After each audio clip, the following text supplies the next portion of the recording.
Hello, Hi, I was looking for Bonnie.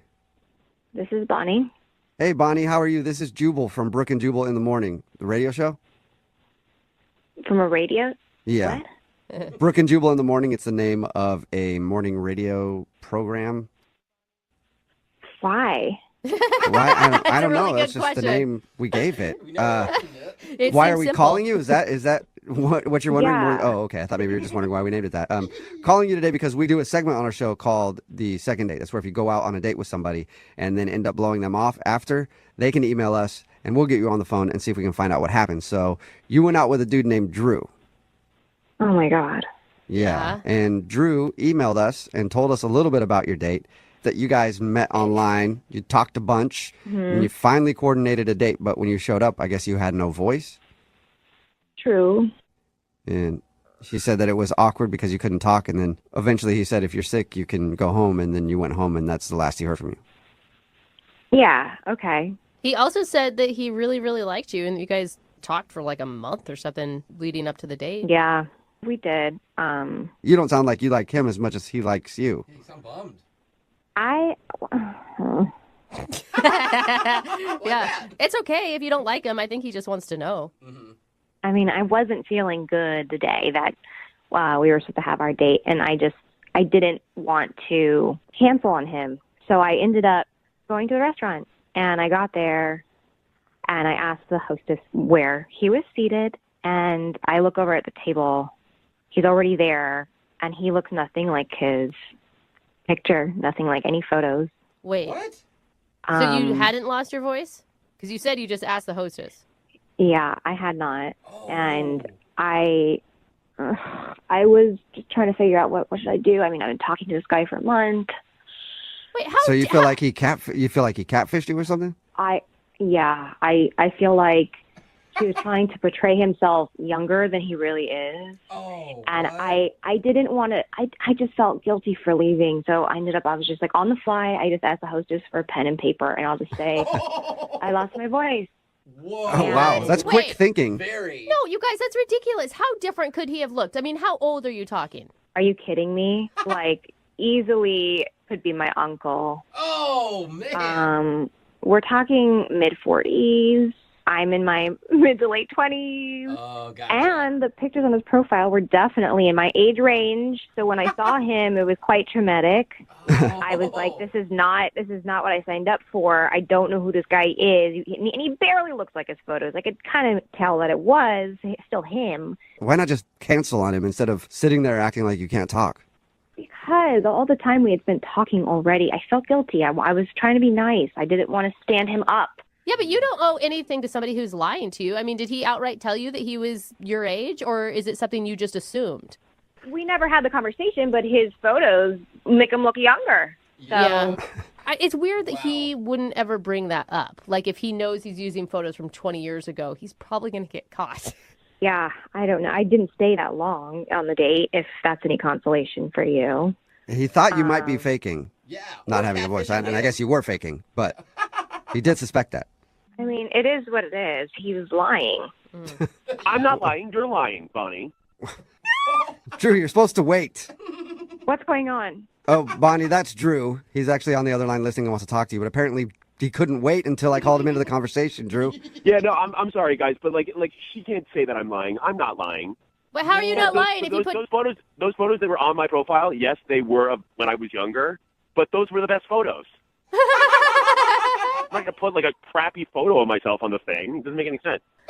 Why did you guys not tell me that he was on the line? Why did you write on a note card like a sociopath and then say you couldn't talk? If that's what it is, then just say that. I don't know why you went around this crazy. You know, Drew, I was doing you a favor, okay? Oh, I great, stayed. I could have great. left. You could have just been stood up at that restaurant like an average 45-year-old man, but I stayed.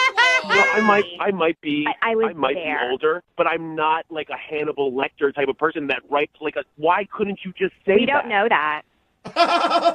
Drew, it is kind of weird that you brought up the whole point of how she was gorgeous in real life. Didn't you at any point think like, ooh, I better let her know that I'm significantly older than the photos that I used? significantly. Yeah, just add it in again. Drew. Well, it does sound like you're just like fishing for younger women by tricking them online. No, That's no, I'm totally not doing that. What I'm doing is I'm taking the photos that I think best represent my personality. That's not true. I'm going to paint a photo. I'm going to paint a photo for you. If you were to walk into a restaurant, blind date, and you were going to go meet a woman. Don't interrupt me. I'm not done. Don't interrupt me. I'm not done. Okay, let's have and you were her supposed moment. to see a woman, and then this woman ended up being 65 years old. What would you do? What if she looked old enough to be your mother? You look old enough to be an uncle First of all, you're being mine. hyperbolic. Okay. Oh, big words. Oh, Big do you even words. know that? Do you know Yeah, what I'm not a f***ing idiot. Yeah, I know exactly what Are you sure you're you're talking not about. an idiot? Because you sound like a raving lunatic. Oh! That would actually go to a hostess and ask for a pen and paper and then write that like, sorry, I can't talk. Are you, like, I'm were the you raised by lunatic, wolves? Drew. You're the one who called me on the radio, you idiot. What else? What else do you have to do? You moron. Oh Because my God, both of you. I had called you, texted you, reached out, and you just thought you could just like do whatever the hell you want. And you, by the I will. greaterness of your voice, Yeah. I know that you feel like you're a very entitled person now. Drew, really just annoying. settle it. Everyone Drew, should how know. old are you? How old are you, Drew? I'm not telling you. Oh, that means you are really old. Well, I sound a lot younger than you do, sweetheart. Oh, dang. Oh, I think we have our answer here, Drew. I Wow. think you know why. I don't think we have our answer because you two sound like there's a lot of passion, and I would Yeah. love to see you guys go out on a second date. Bonnie, would you like a second date with Drew? We'll pay for it. Why? Why not? Don't you want an older Just man? Why? Wait, Yeah, now you're just mocking her? Yeah. He has exactly what I'm doing. nothing better to do. Oh, So man. you're actually 12, is what I'm hearing, He's Drew. older, but he's not as mature. I'm happy to do Drew a solid, and I can set him up with one of my mother's friends. Oh, man. Okay. Bonnie, thank you for your time. Drew, I'm sorry you didn't get your second date, but maybe update your photos online. Maybe that will help. Yeah. Shut up, ass. Why don't you update your photos? So you look so ugly. I've tried, but there's nothing that can really help that. Maybe I can borrow your photo. Hello, Hi, is Rachel there? this is Rachel. Rachel, how are you? This is Jubal from Brooke and Jubal in the Morning. I'm sorry, what? This is Jubal from Brooke and Jubal in the Morning, the radio show. A radio show? Yes. It is a morning show, Uh-huh. and we're calling you to see if you'll come on the air with us for a few seconds and talk to us. Why? Because you recently went out with a listener of ours. I did? Yeah. And he emailed us and wanted us to call you and ask why you're not going out with him on a second date. Okay. His name is Doug, and I'm sure you probably remember Doug because I'm assuming he's one of the only dates you could have gone on that made a list of things that he likes about you. Oh, yeah. Yeah, I know Doug. Yeah, you do. Okay, so Doug emailed us, right?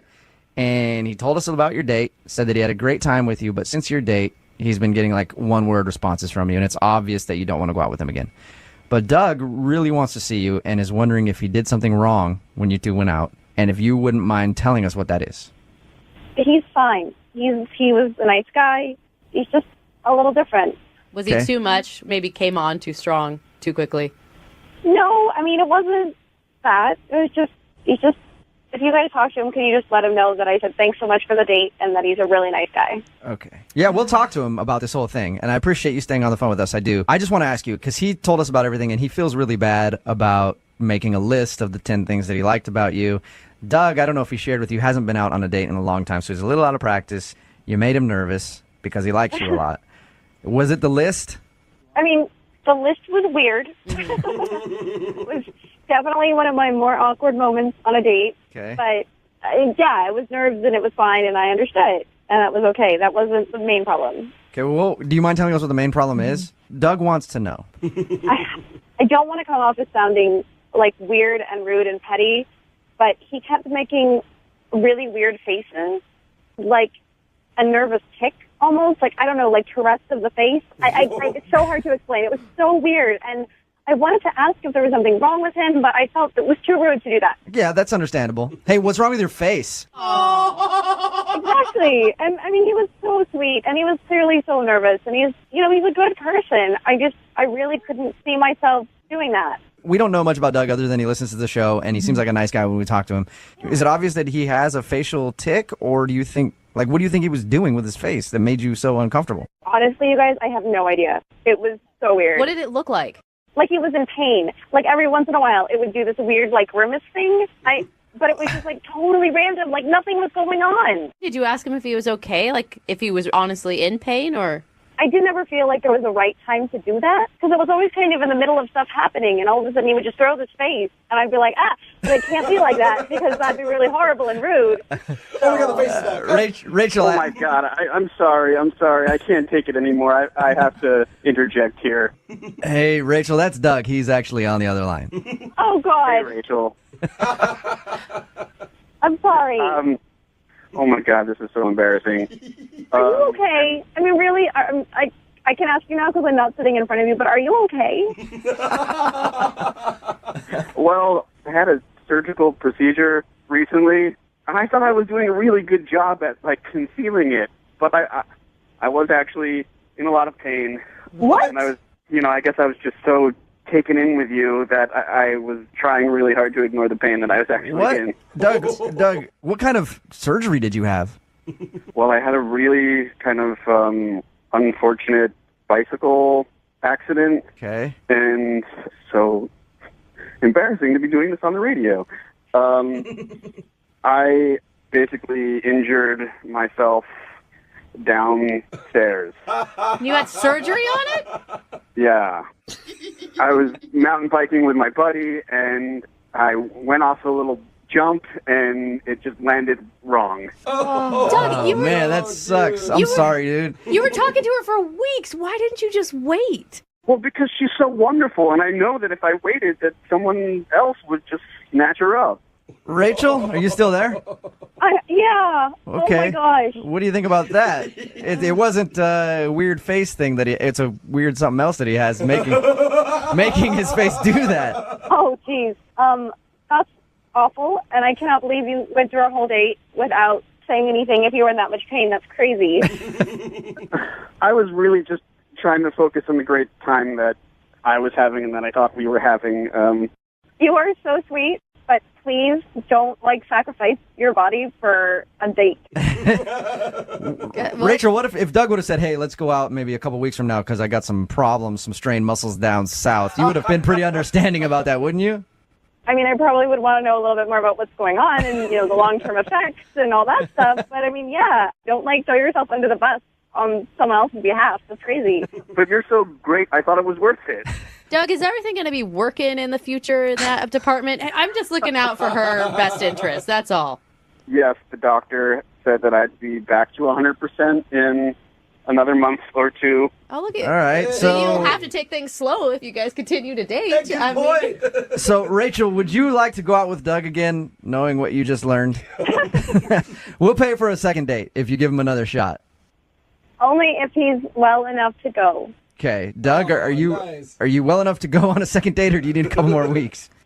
I'm good to sit at dinner and things like that, taking it slow, but we couldn't probably do I think more. we know what you're saying, Doug. All right. Well, congratulations, and we'll send you guys out on a second date for some dinner. Yes. We'll pay for it, and then anything else is up to you guys and Doug's timeline. Rachel, I'm so happy. Thanks for giving me another shot. I will definitely make it up to you. Yeah, he'll make it up to you in about 6 to 8 weeks.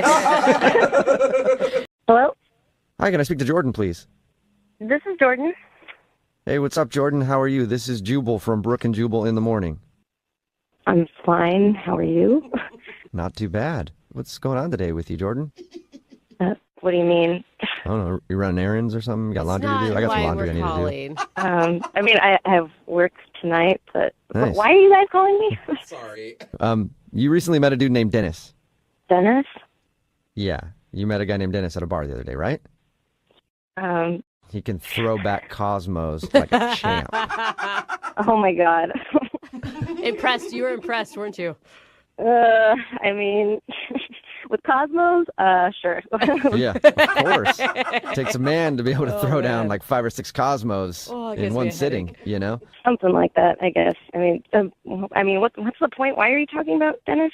Well, Dennis listens to our show, and we do a segment on our show called The Second Date. So Dennis emailed us because he says that you've kind of trailed off a little bit, and he wants to know if he did something wrong. Oh, God. I mean, did he tell you what he texted me? Yeah. He did. And have you gotten checked? That's not the right question, Jubal. No, didn't feel it necessary to get checked. Oh my God. No, he told you that he texted me about the STD check. Yeah. Yeah, and he told us he tried to explain it, but he feels like you think he was lying. Well, I mean, Yes. I would. yes. I told him I would feel the same way. Like anybody who's going to get that text from basically he's a stranger. I mean, you spent 1 hour with him. Like, why would you believe him? Yeah, no, I mean, that's exactly right. So, and then there was like the rest of the stuff that he said. So, Like The when he rest of the was stuff that he said? when he was trying to tell you that it was meant for his friend Jordan instead of you. You mean? no, like after that, like there was like a lot more that he said. About what? He told us that he sent you that STD joke, and then he was like trying to over-explain, and it seemed like he was lying. That's all he told us. Oh yeah, I mean it got like way worse after that. Like I don't know what is up with him. Like it was really weird. Wait, how can it get worse than you should go get an STD check that costs $75? Like that seems as bad as it could get to me. Oh no, like he kept going. Like he told me a whole bunch of stuff. Like what? So he sent, the STD thing, oh my God, sorry, it was a joke, a friend, blah, blah. And then he started, without me asking, like he was telling me basically like his sexual history. What? Wait, like how many partners he's had and stuff? Yeah, like exactly that. Like he was like, oh, I like haven't really been with that many girls. And I was like, okay, like that's fine. And he was like, it was only like 3 women that I've been with. And he's like, and the first time I was a junior in high school, there was this girl, and I only got to second base. And then, like, I didn't say anything because, like, I don't know. I feel like stuff like that, that's, like, not something you necessarily just tell someone that you've just met. So wait, like he did like a novel of all of his sexual history back to junior high where he touched some girl's boob. Yeah. I mean, he was talking about like, and he's like, and then the next time I was in college and I experimented with a girl. It's like, okay. What were you texting back to him in the middle of all this? Like, why would he keep going? When he started doing like going back, giving me all these really specific examples, I didn't say anything. Like, I didn't know what to say. I was just kind of like sitting there. Like, I would start typing like, oh, that's cool, but I didn't send it. So I'm assuming like he just kept going.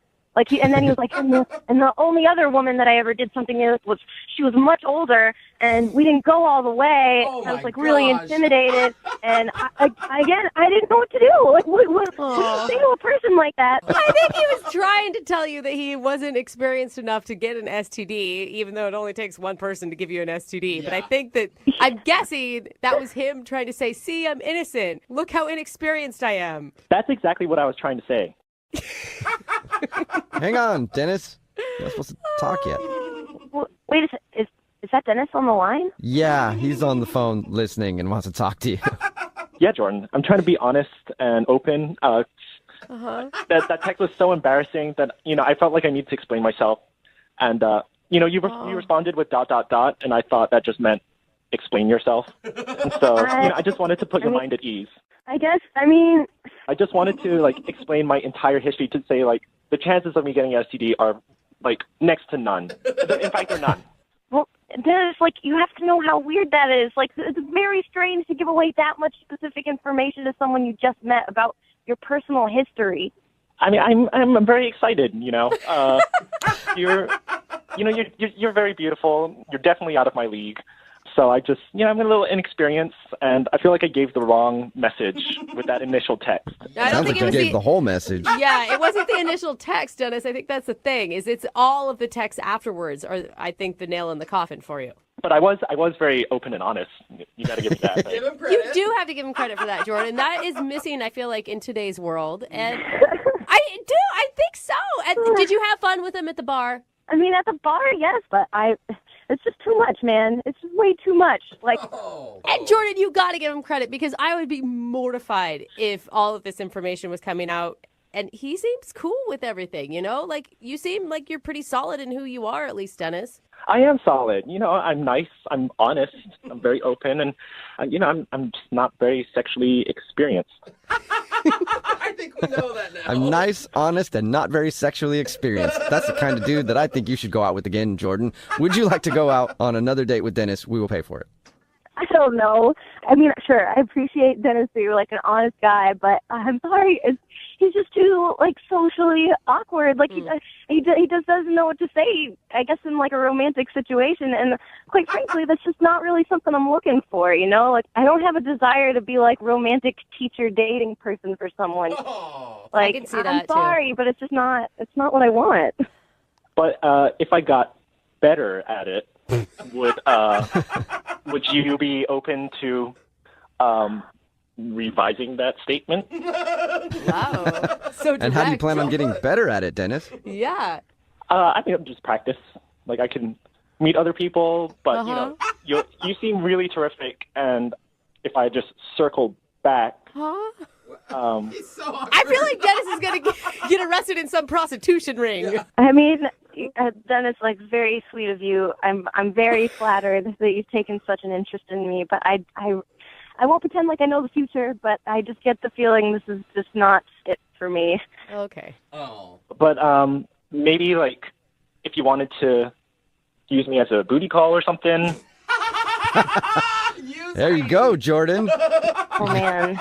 Hey, doesn't that turn you on, Jordan? Aren't you ready for that? The thought of a very inexperienced man in my bed. Dude. Sure, why not? If I ever felt like it someday, maybe I'll call you for a booty call. Hey! That's awesome. That's great. I mean, I am totally into that. If you ever want to call, my door is always open. Oh, man. And I bet he's good at dirty talk, like too. Yeah. Hello? Hi, is Rachel there? This is Rachel. Hey, Rachel, how are you? This is Jubal from Brooke and Jubal in the Morning. It's a morning radio show. I'm not familiar.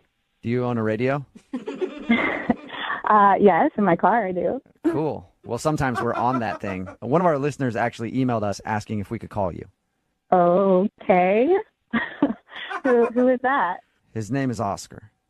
Oh, my God. Oh, my God, you were so excited leading up to it. And Oscar told us about how he finally got up the nerve to ask you on a date the other day.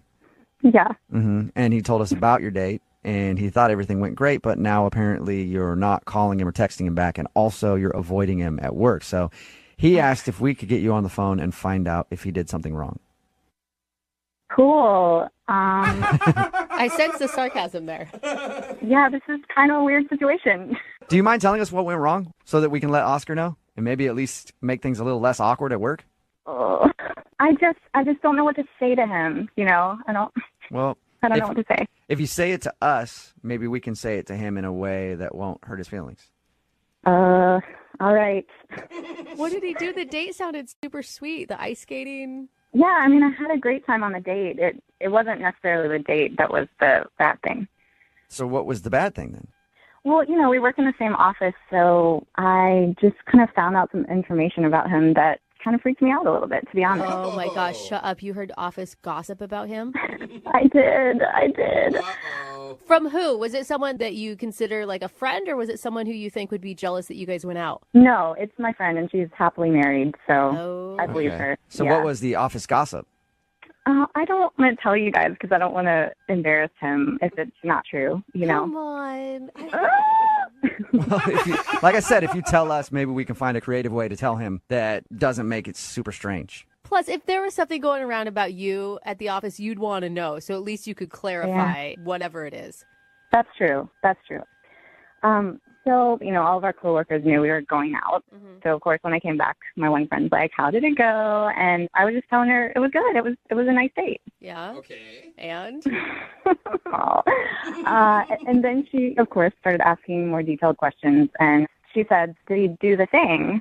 Did he do the thing? Wow. Whoa. Sounds like he's got quite a reputation. Yeah, he has a thing. I don't know about Oscar. When Oscar takes ladies out, he does this thing. Did he do it to you? He's done it to all of us in the office. No, it wasn't like that. It wasn't that. So what's his thing then? Well, I kept asking her, and she said, Well, did he do the hot cocoa thing? This is sounding even worse and worse in my mind. Or better and better, depending on what you like. I mean, I don't know. Whatever I your could get down flavor with is. some hot cocoa. That's true. I mean, it goes with the date. So I'm like, oh, no, we didn't have any hot cocoa. And she goes, no, did he bring the cups?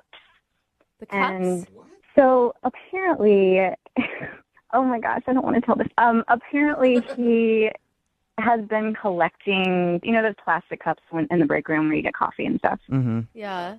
He's been collecting the ones that I'm drinking out of, like when we'll have a nice conversation at work, and writing the date on the cup.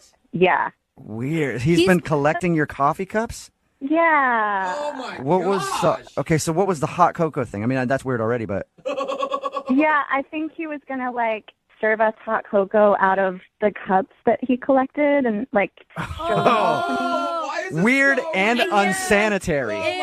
I know. So wait, was she not freaked out by this? She thought it was going to be something cool? I mean, she thought it was cute. I mean, she Wow. also thinks he's, like, sweet teddy bear Oscar. You know, she's good friends with him. So. Okay, so in her mind, he can't do anything creepy. Right. She's like, oh, he's showing his affection. But to me, I'm like, that's a little weird. Yeah, it's basically like taking locks of your hair. Exactly. Right. It's like taking my DNA.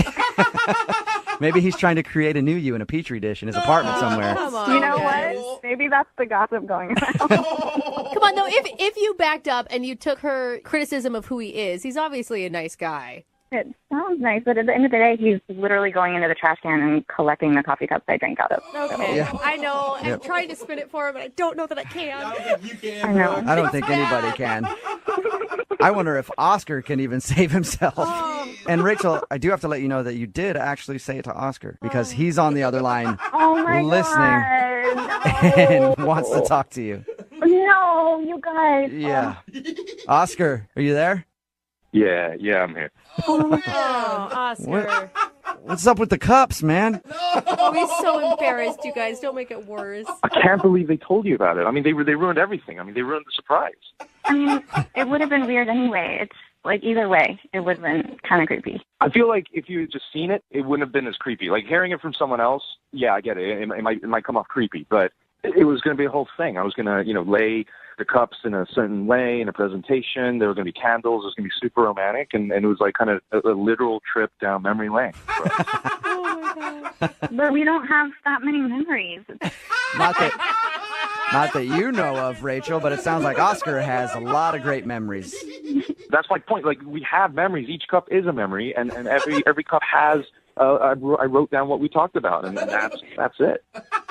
Okay, so how many of the cups do you have? It's not that many. I mean, it's like 12. 12? Did you say 12? 12? Yeah, yeah. I don't even remember having 12 conversations. Like, we don't even know each other that well. Oh, my God. Oscar. I mean, I get how it could be sweet, but do you also kind of see my point of view? Yeah, I know. I totally understand. I realized that it would be weird, and that's why, I was just taking my time. I was going to show you in a couple days' time. I mean, that was the plan. I just don't even think that's, like, enough time to show me something like that. Like, it's just creepy. Yeah, Oscar, you only show somebody when they're 2 years in and they're already so invested that they can't leave because you're a weirdo who collected their cups. You guys just don't get it, okay? I mean, I still think it's a very romantic gesture. I think that it shows, like, an attention to detail that someone really, cares about you and like, isn't just, like, trying to do, like, a light, casual thing. And It's a little misguided, but he did, like, for months think that you were awesome and try so hard to find his end to even ask you out. And for me, like, each cup, it's not just a piece of plastic. It's a memory, that we shared and that we talked about stuff, Somehow, Oscar, this is beginning to be romantic for me. Like it's morphed from being really creepy into like, okay, that's kind of sweet. He's trying. At least he's trying. Do you agree with that, Rachel? I mean, Oscar, you're a great guy. I wouldn't have agreed to go out, but isn't there, like, another way you could have done it than digging my dirty cups out of the trash? I mean, I could have, collected your staples or something. I mean, I just feel like a cup has an energy to it, something that, just signifies that, that it's a moment, It's been held. Yeah. It's been touched to her lips. It's gone from creepy to sweet back to being weird, Oscar. Yeah, it has. I'm trying. Rachel, Would you like to go out with Oscar for a second date? We will pay for it. I don't even know what I I'm don't doing. think that he's like a weird, creepy dude. I think that he's just a little misguided in the romance department. As long as the cups are the only thing you're collecting, for real though, Oscar. Yeah, that's true. If you just don't bring any mementos, like I feel like I'd be open to kind of a normal like dinner date or something, maybe. If it's a second day with you, I will let go of the cups. Wow, that's a big that- commitment, Rachel. I mean, that's months of work right there. Oscar will throw out his creepy stalker cups if you'll go out with him again. I will burn those cups right now. Good man. That sounds creepy to me for some reason. Now he's going to be thinking about when you met and just burning it, Rachel. Yeah, that's kind of like a weird seance, but you know what? I've already made my decision. I'm cool with it. All right. Well, you guys are being congratulations. cute. You got a second date, Oscar. Yes. And Rachel, thank you for your time. Thank you. And start bringing your own coffee mug to work. Brooke and Jubal in the morning. Hello? Hi, is Daniel there? Yeah, speaking. Hey, what's up, man? How are you? This is Jubal from Brooke and Jubal in the morning. Hi. Hi. The radio show? Yeah. Yeah, are you familiar? Yeah, I've heard it a couple times. Sweet. Oh, What thanks. do you think of it? Yeah, you guys are cool.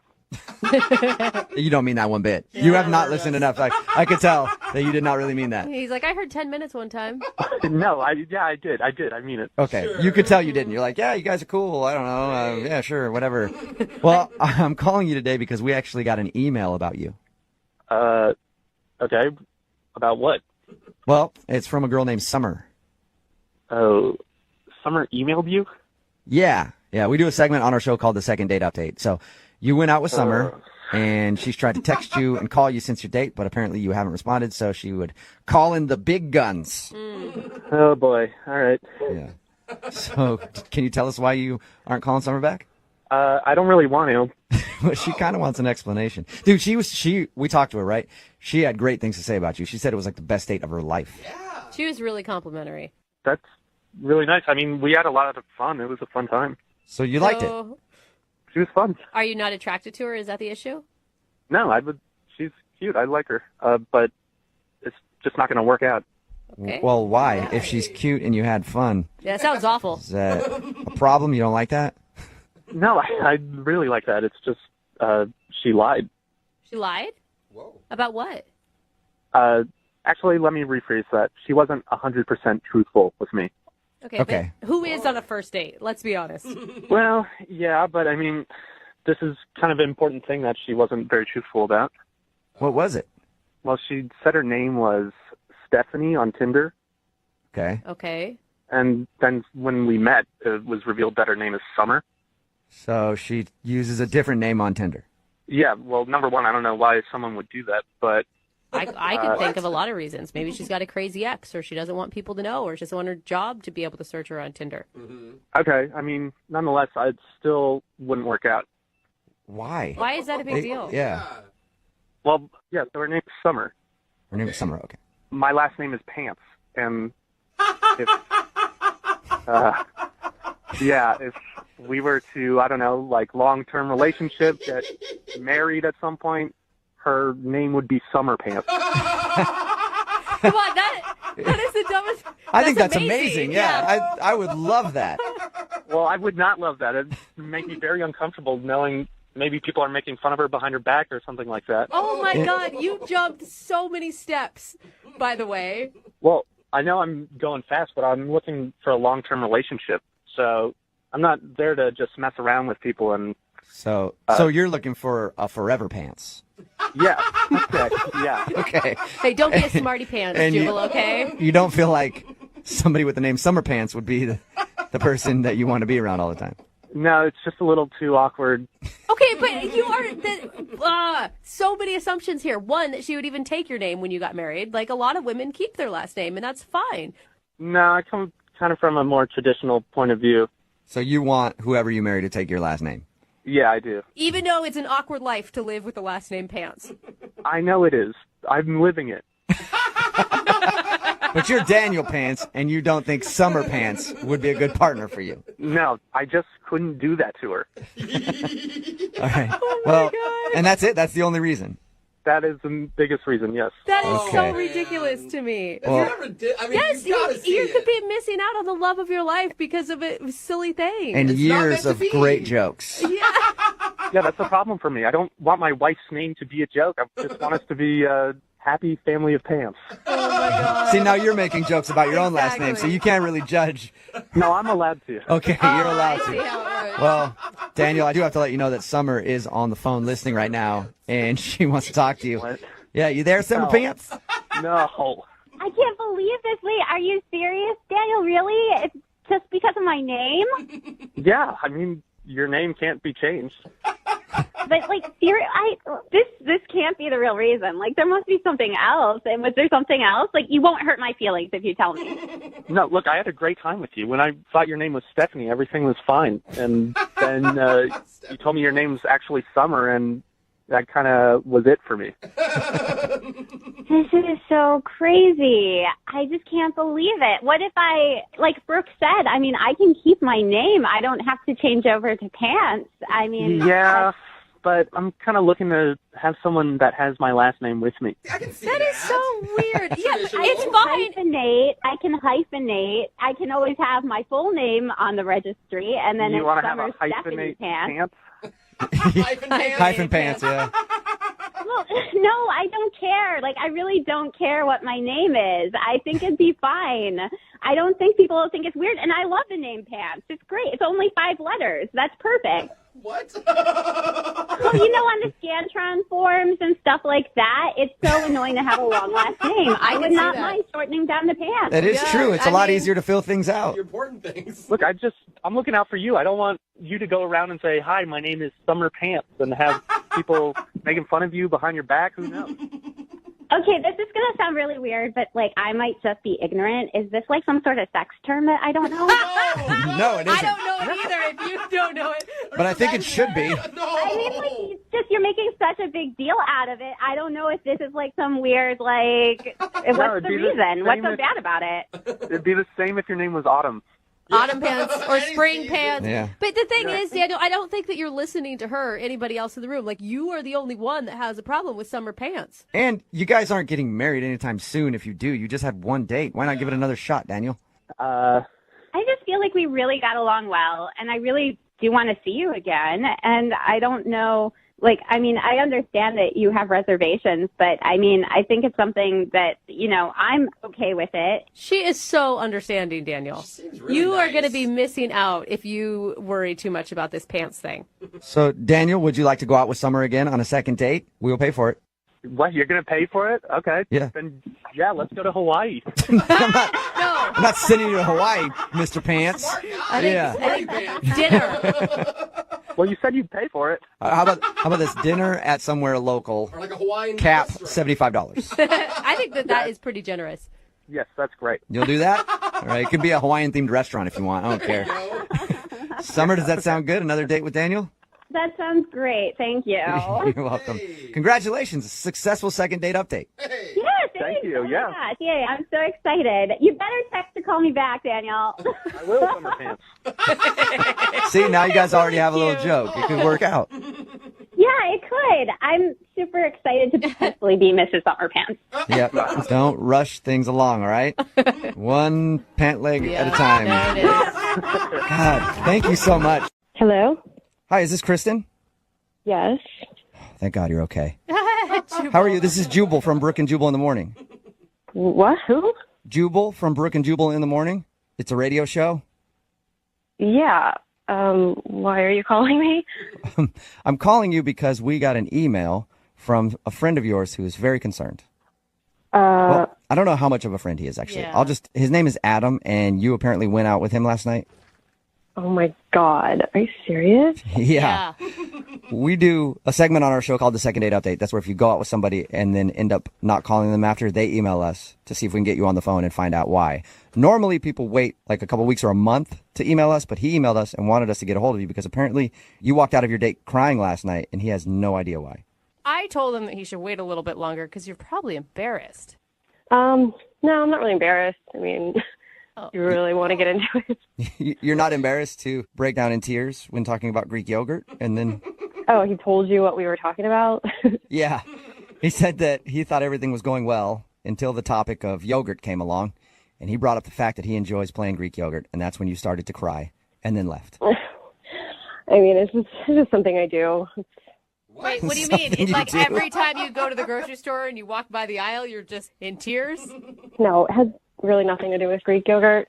It's just a thing I do, like, if I'm just not feeling it. I mean, I wasn't really feeling the date. I was kind of over it.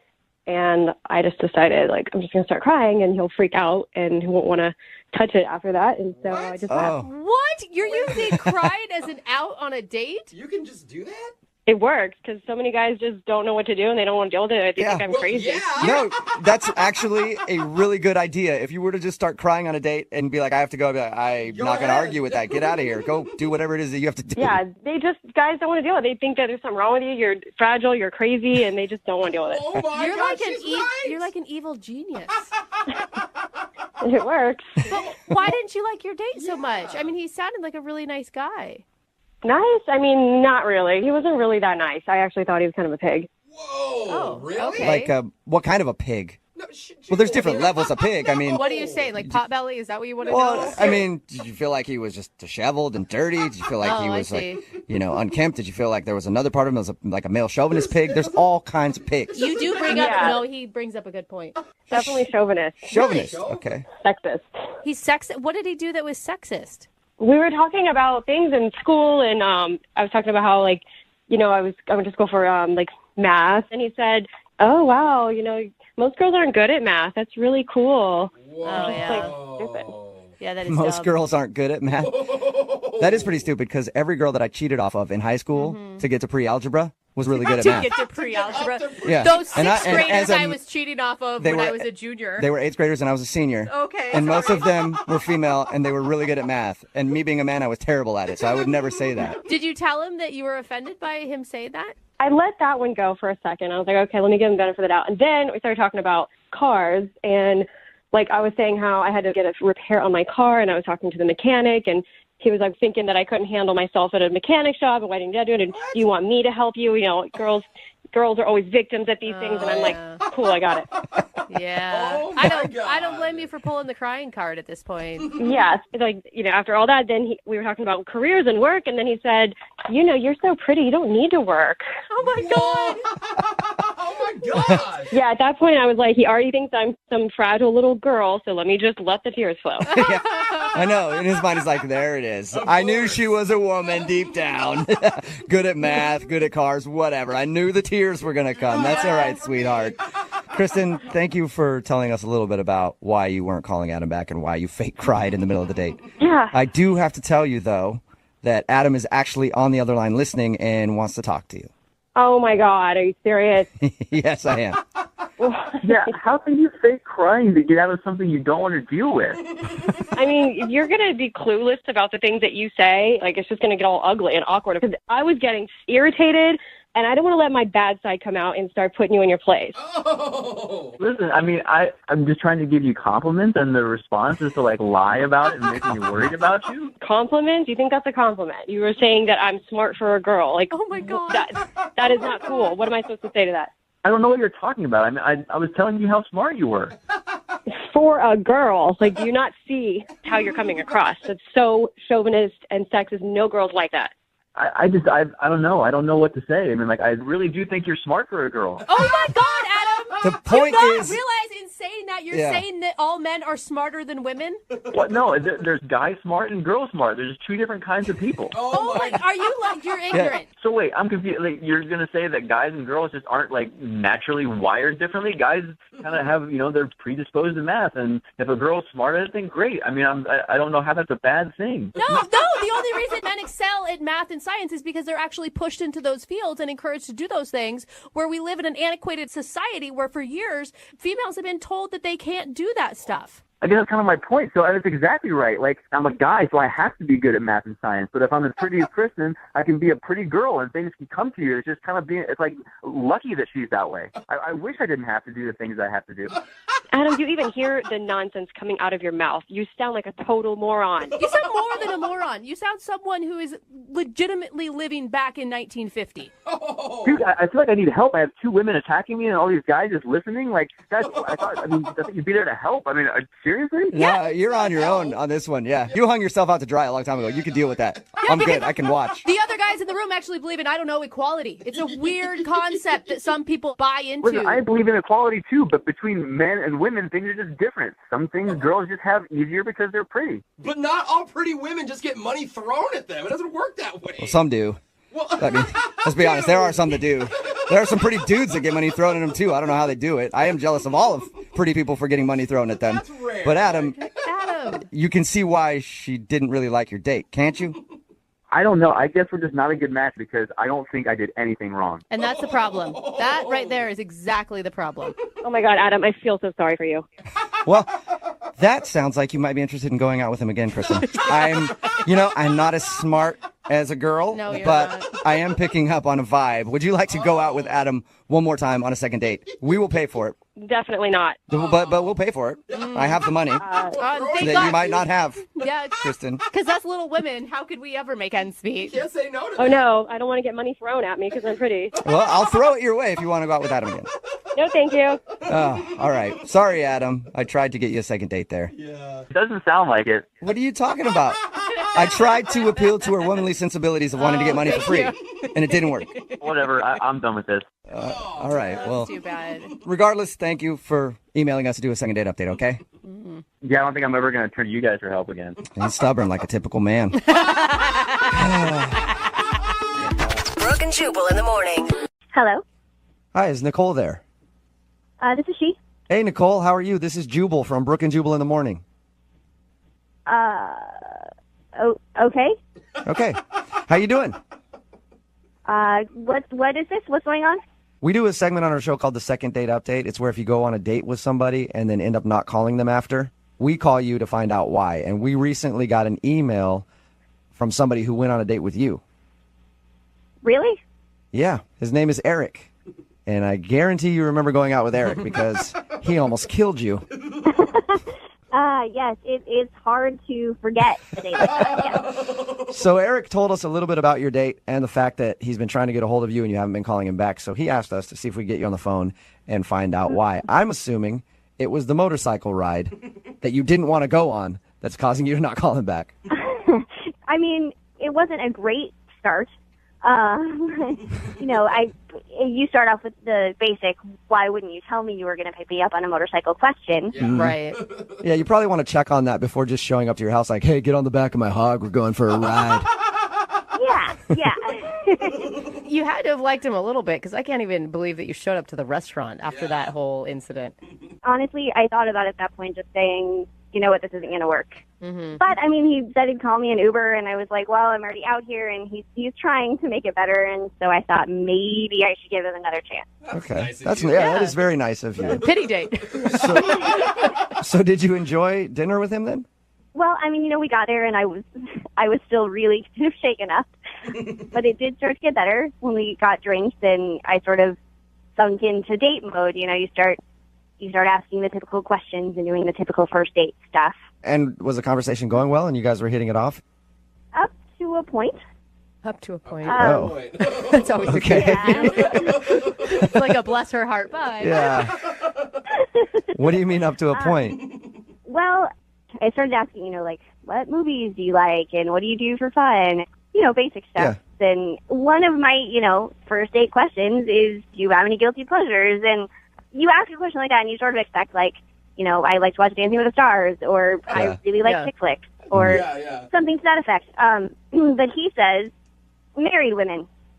What? Say that again? Say that one more time. What'd you say? Married women. Is his guilty Is his guilty pleasure? So that was my reaction.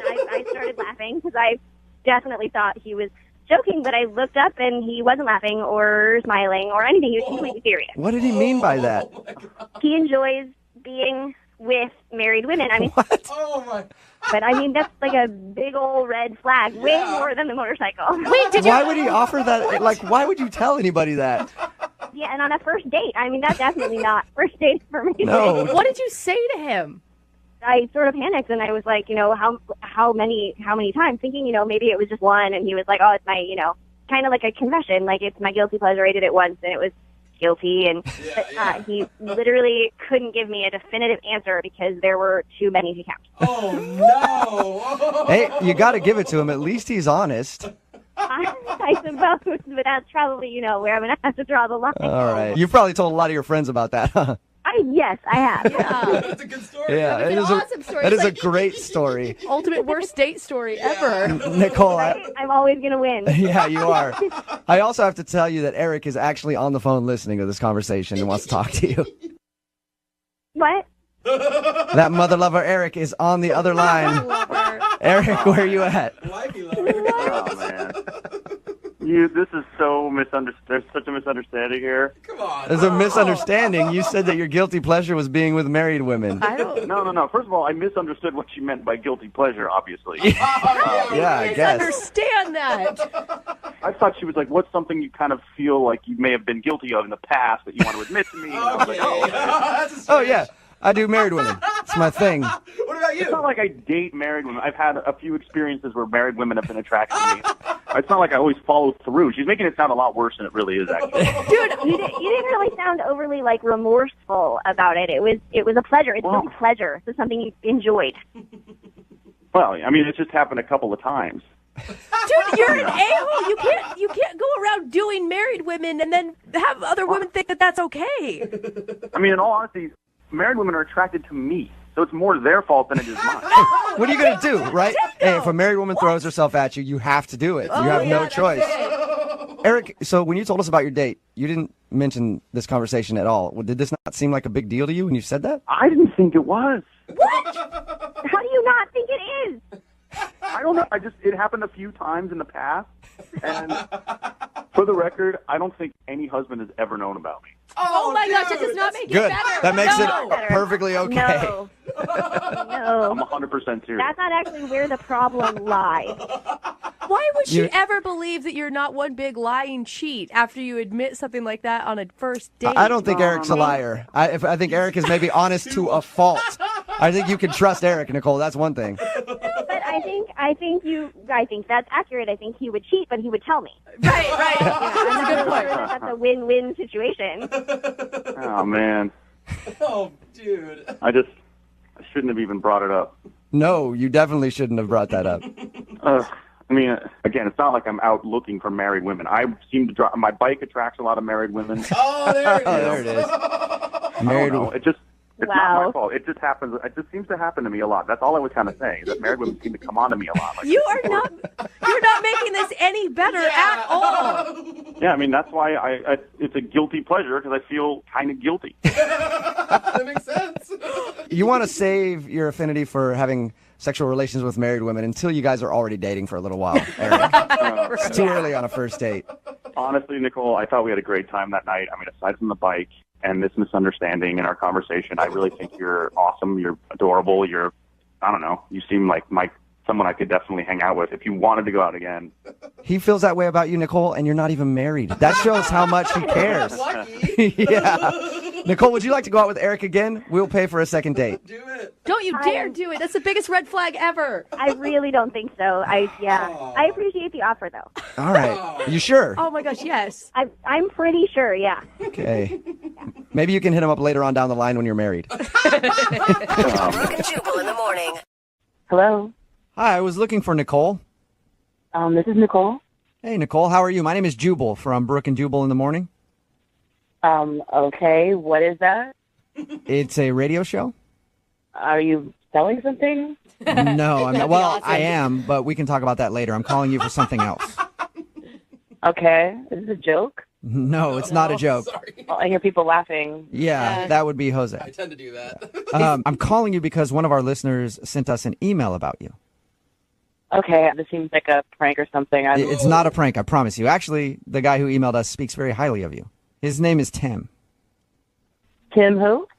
Tim, he's a guy that you met off of Tinder and you went on a dinner and a movie date. Oh, okay. Okay. Why did he email you about me? Because we do a segment on our show called The Second Date Update. So Tim is wondering why you're kind of giving him the cold shoulder. This is a weird thing. I mean, he called you. Why wouldn't he just call me? I guess he's been trying to call you, but every single time he texts you or tries to get a hold of you, you just tell him that you're busy. But why call a radio station?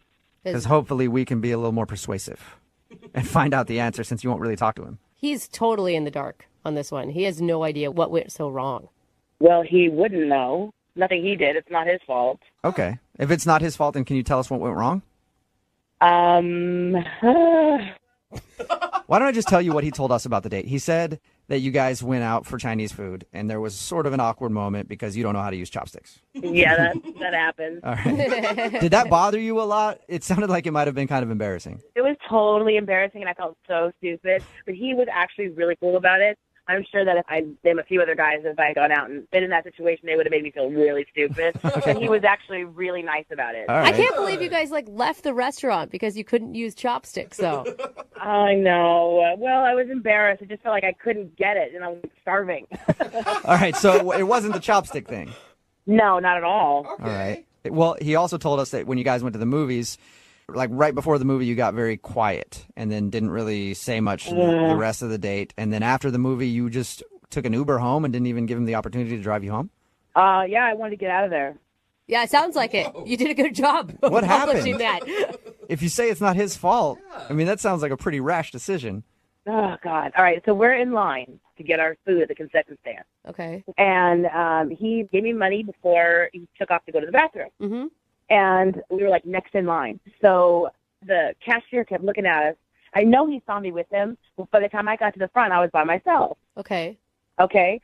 So he says, are you ready? Uh-huh. He says, oh, that's so sweet that you're taking your son out. I wish my mom would take me to the movies. Shut up! Shut up! The concession worker thought that your date was your kid? Yes.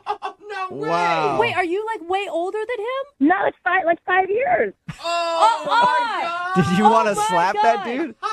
Oh, my God, I wanted to slink away. I felt like throwing up. I was so embarrassed. Oh, poor I just felt horrible. Who does that to somebody? What did you say back to the concession worker? I didn't say anything. He just kept going on about how he wants to spend more time with his mom, and he misses her, and he was loud. I was so embarrassed. Everyone can Okay, hear, but the thing is, concession stand workers at movie theaters are usually 15 years old or 16 or something. I mean, maybe he just didn't have a good grasp on age. It didn't matter. I mean, he said it, and I just couldn't get it out of my mind. Oh, man. So you Very nice way to start a romantic evening. Yes. And I'm thinking, do other people think that? I mean, do I really look that much older? full theater. I mean, it's just, I felt stupid. I don't want to be a cougar. That's gross. You're not a cougar. It's only 5 years. If I were you, I would have grabbed my son and made out with him in front of that concession stand worker. You show him who's boss. I guess I should have. Yeah. I mean, that's not really fair. You blamed it on your date. You ended up not calling him back, and this guy really liked you. I know, but it just kind of dampened the whole evening. I felt stupid. First the chopsticks, and now I'm his mom. You're the old lady who doesn't know how to use chopsticks. Right?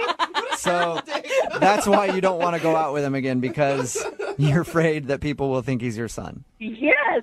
Oh, man. Nicole, nothing brings me more pleasure than to reacquaint you with your son, Tim, because he's actually on the other line listening and wants to talk to you. What? Yeah. Tim. Oh, my God. Nicole, I can't believe that happened. This is so bad. That's the worst.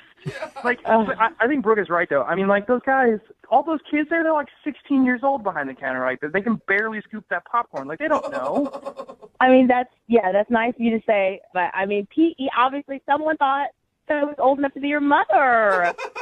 Yeah, but they don't know anything. They don't know the truth. I mean, honestly, we had a great time. We really hit it off.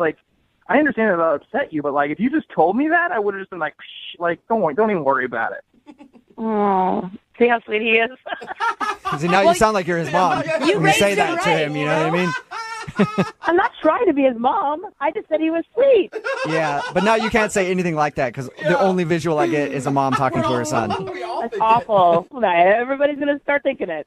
Yeah, but maybe you're placing the wrong blame. Maybe it's not because you look old. Maybe it's because, Tim, do you look super young? I mean, yeah, I got that baby face going on, when I shave. So, I mean, I think it's totally on me, personally. See? I mean, everyone's being so nice about it. But, I mean, Tim, don't you think it would be weird to go out? I mean, people are going to think I'm your mom. Here's the thing, Nicole. Like, whenever you're seeing anybody, like, there are going to be people who have a lot of things to say about a couple, but, like, who cares? You know what I mean? Like, that's what I liked about your Tinder profile in the beginning, was that it seems like you didn't really care what people think. And, I mean, honestly, I think you're great. I think we had a good connection, so I think it could work. Aw, pretty cute. It was really cute. Yeah, I mean, maybe he deserves a spanking. He's Oh been bad. God. Maybe, Nicole. You don't know that. Hey, Nicole, would you like to go out with Tim for a second date? We will pay for it. We'll give him an allowance to take you out. Oh, that's horrible. I mean, if he is okay with, dating his mother, then Tim, are you okay with dating your mom? That is the weirdest question we've ever asked her at a second date update. Look, Nicole, it was just one kid at a movie theater saying one thing. I don't think it's that big of a deal as you think it is. Like, of course I want to go on another date. Good man. Aww. Awesome. Well, congratulations, Tim. You got your second date. Thanks a lot, you guys. Yeah, no problem. You guys are going to have so much fun at Chuck E. Cheese. It's going to be great. Nicole, don't let him have too much root beer, though. You know how he gets. Oh, that's horrible. Brooke and Jubal in the morning. Hello. Hi, is this Deanna? Yes. Who's this? Deanna, how are you? This is Jubal from Brooke and Jubal in the morning. Hi. Hi.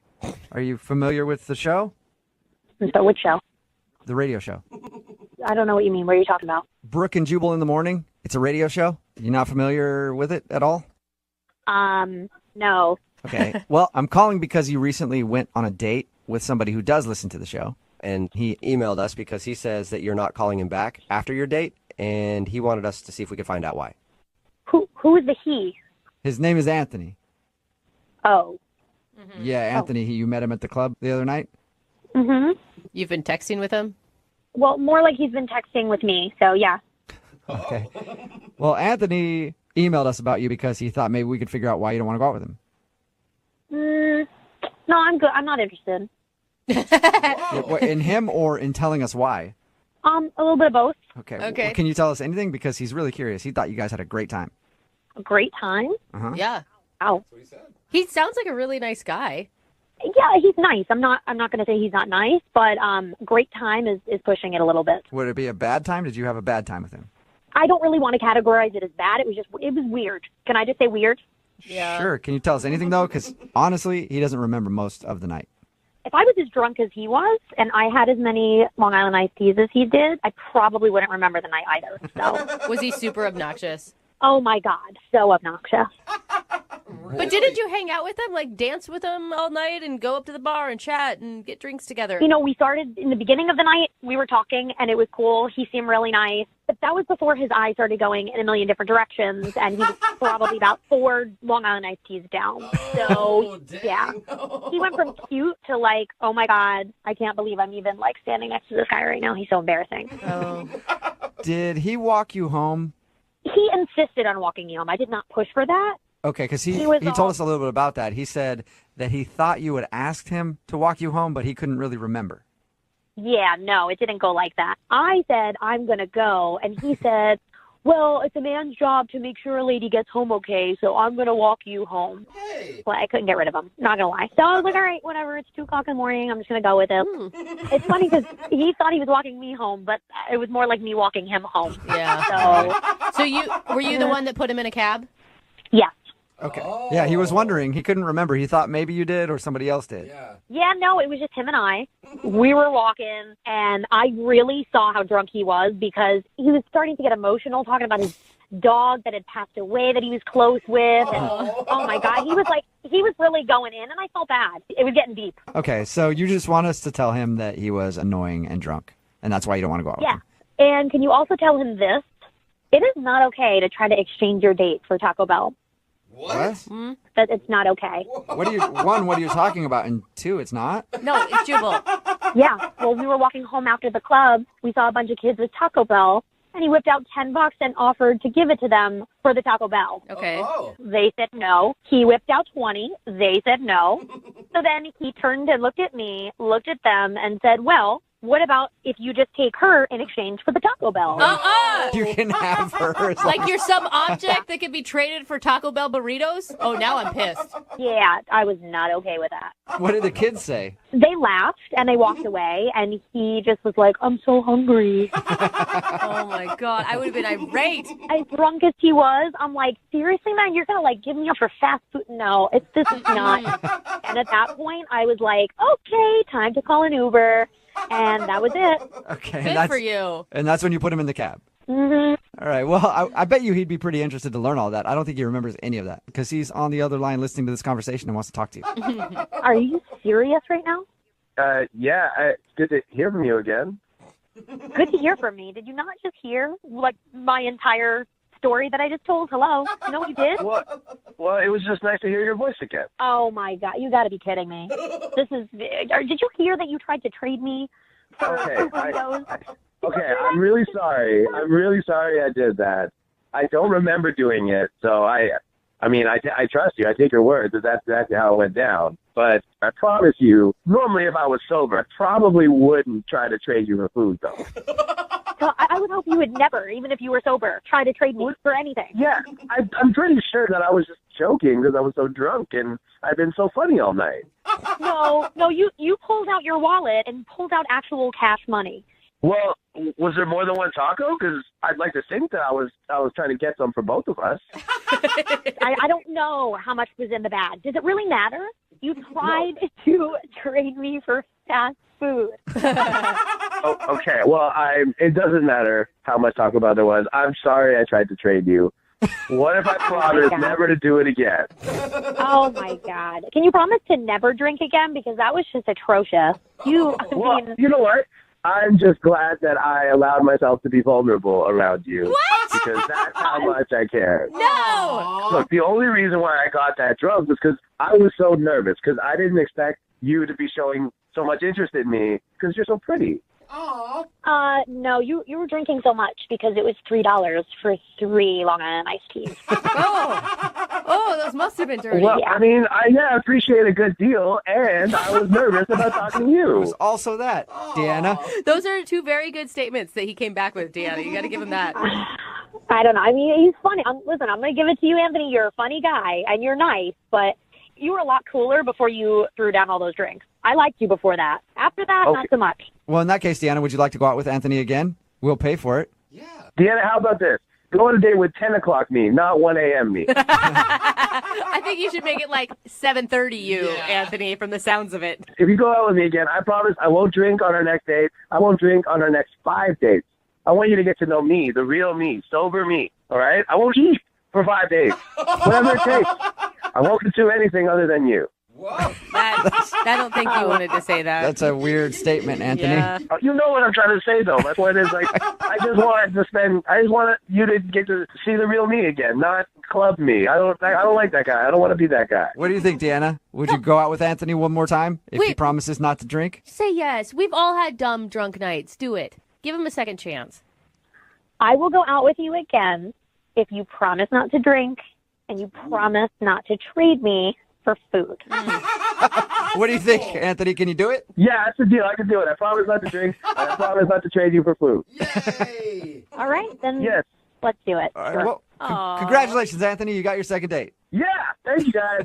Don't screw it up. Yeah. I'm so excited I'm going to celebrate. Who wants to drink? No, nobody. Not you. Brooke and Jubal in the morning. Hello?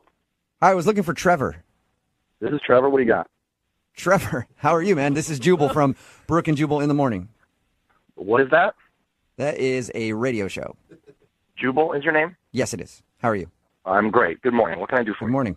Well, I actually have a question about a date that you went on. One of our listeners emailed us about you. And I'll just get to brass tacks. I can tell you're a business kind of guy. Yeah, he straight to the point here. Okay, whatever. Do what you need to do. All right. So here's the deal. You recently went out with a girl named Heather. You remember going out with Heather? I do remember going out with Heather, yes. Why are you asking me about it now? Well, because Heather emailed us saying that after your date, which was the most romantic date she's ever been on, by the way, after your date, you stopped texting her, and she's wondering why. Wow. That's a real grown-up move there, Heather. What?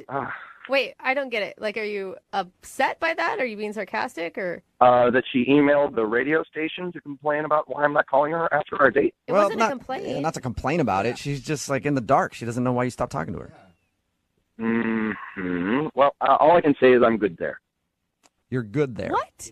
Wait, you're telling me that you're good there and you put that much effort into a first date? We talked to Heather, and she told us about the date you took her on, the private meal on a rooftop with all of her favorite foods made by private chefs. Yeah. That's a lot to do for a lady.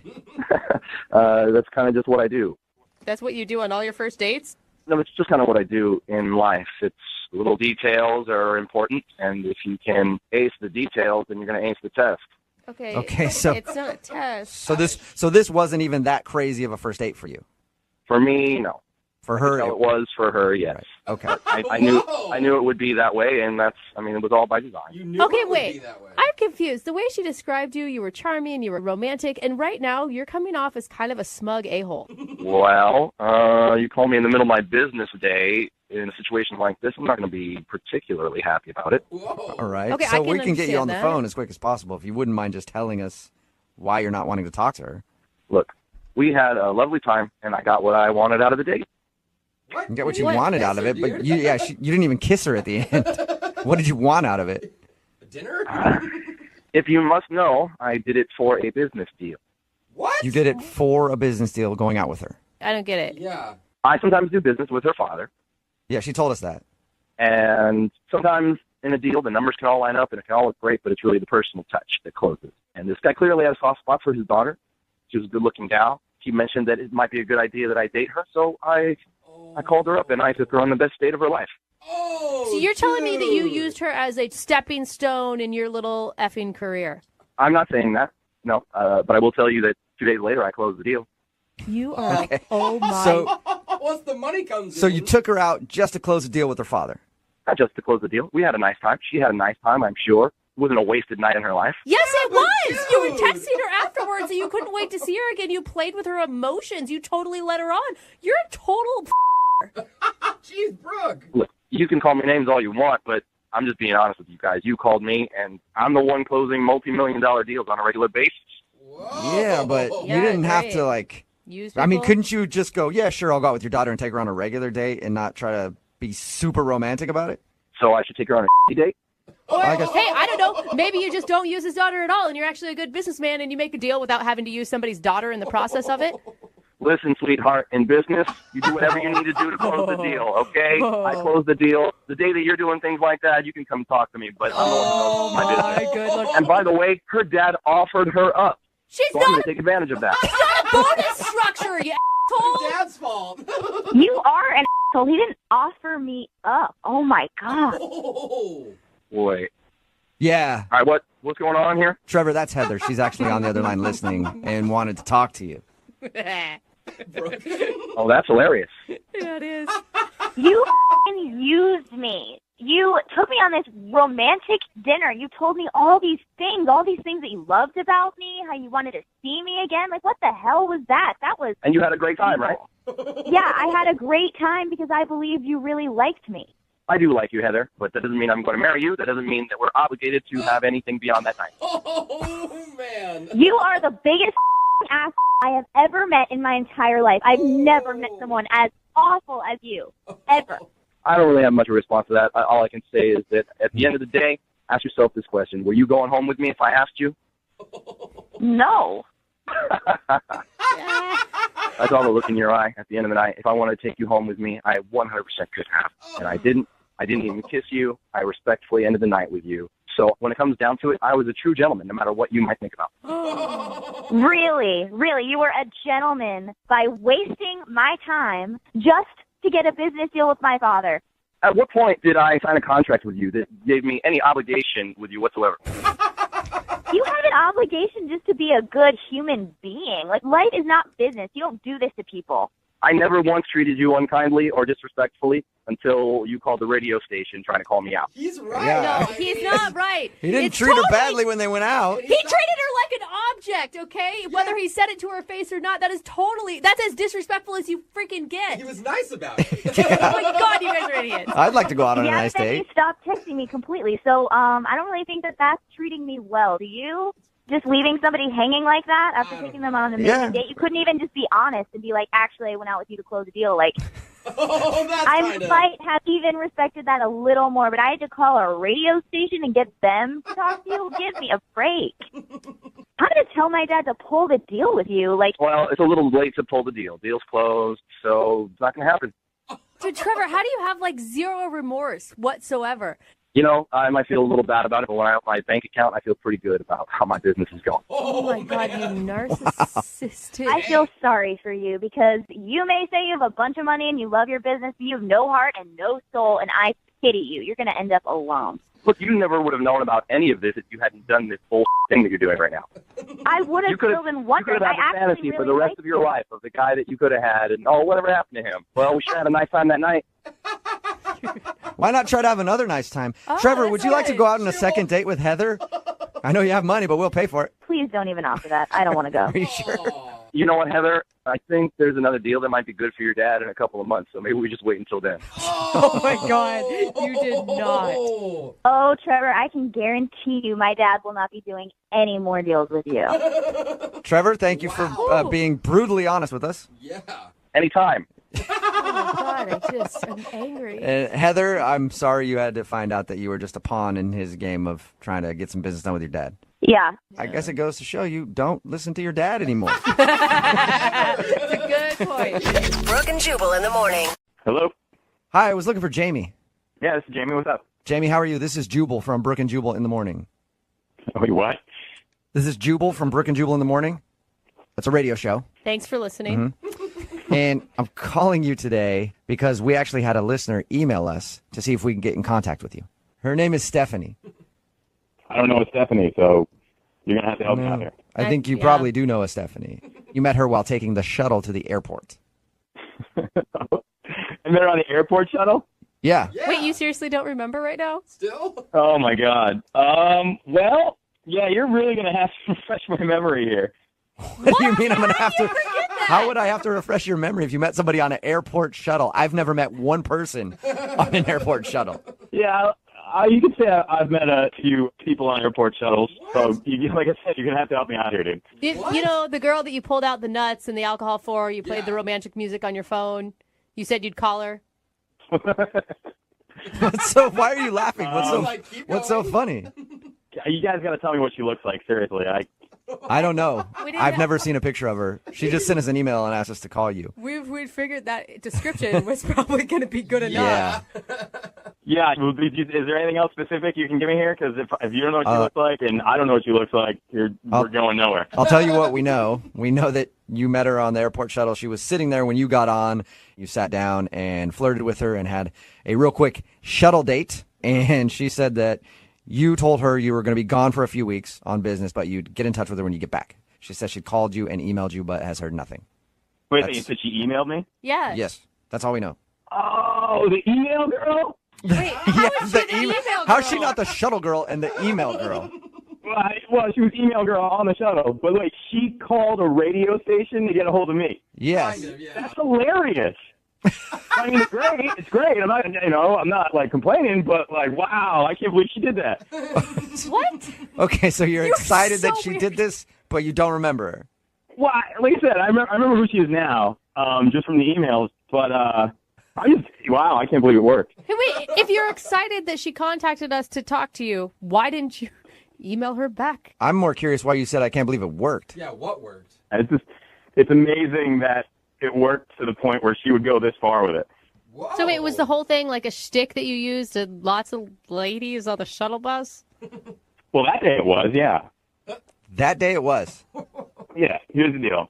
I mean, I'm not like one that likes to brag about himself, but like, I don't do too badly when it comes to like meeting ladies and picking up girls and whatever. Okay. So I decided why not be a little entrepreneurial about it and write a book about being able to pick up women quickly in unusual places. So wait, it was like research for your book? Well, I can't write a book about being able to pick up women in weird places if I don't actually try to pick up women in these places. So I have to have test subjects, so to speak. Okay, so you were on the shuttle that day. Yeah, trying to see how many numbers I can get. I don't know how I feel about all this. Whoa. And did it? I mean, other than this, did it work well? Yeah, actually, surprisingly, it worked quite a few times. My batting average wasn't bad that day. Okay, wait, though. I get that was your point, but were you actually interested in Stephanie? I mean, there was nothing wrong with her, per se. I mean, she's nice. So that's a no. Well, I mean, I didn't call her back, but I'm still pretty excited that the whole thing worked as well as it did. I mean, she went as far as the email a radio station, so that's pretty good. Don't you feel like it's a little messed up, though? I mean, I'm not sleeping with them. I'm not, like, taking their money. I'm just giving them time. Yeah, but you're still leading them on, and it's all a lie. No, calling her back would have been leading her on. Plus, the information that I'm getting from what I'm doing is going to help some of the other dudes out, especially since it worked. So, if I can hold up for a second, what's your name again on the phone? Jubal, Brooke and Jubal in the morning. Okay. Can I have permission from you to put this whole deal in my book? Because this is pretty awesome. The second date update, the fact that she would call a radio station? Just the whole thing is beautiful. Yeah, I guess. I don't care. Sure. Sweet. If I give you permission to do that, can I have your permission to put her on the phone with you right now? Because she's actually listening and wants to talk to you. Oh, are you serious? Yes, I am. Oh, the twist. Surprise! Stephanie?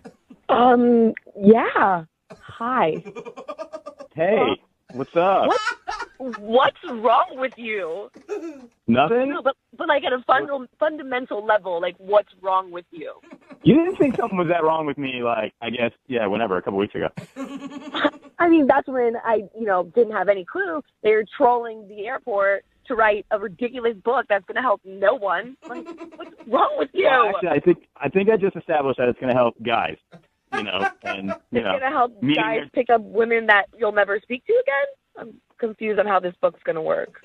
Well, no, the idea for the other guys that are picking up the women is so that they do speak to them again. So, if anything, you're helping those guys out, too, if you put it in perspective. So it's a positive thing, Stephanie, that his whole date was just a sham. There's nothing positive about any of this. Are you pissed? It's like a combination of like rage and like speechlessness. So I'm having like a real bad struggle, like not jumping through the phone and tearing out your eyes. So that's a yes. And like also looking for the right words to say.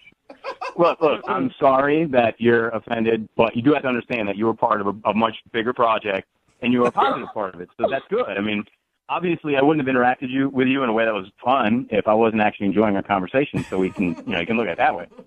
I just, I honestly just can't believe that I bought the whole thing. It seemed so sincere and impromptu, but you had been running this game up and down the airport all day. Well, if it makes you feel, I mean, you were probably the nicest person that I talked to. Oh, that's You don't that's remember sweet. that. You're such a liar. You didn't even remember who she was when we called you.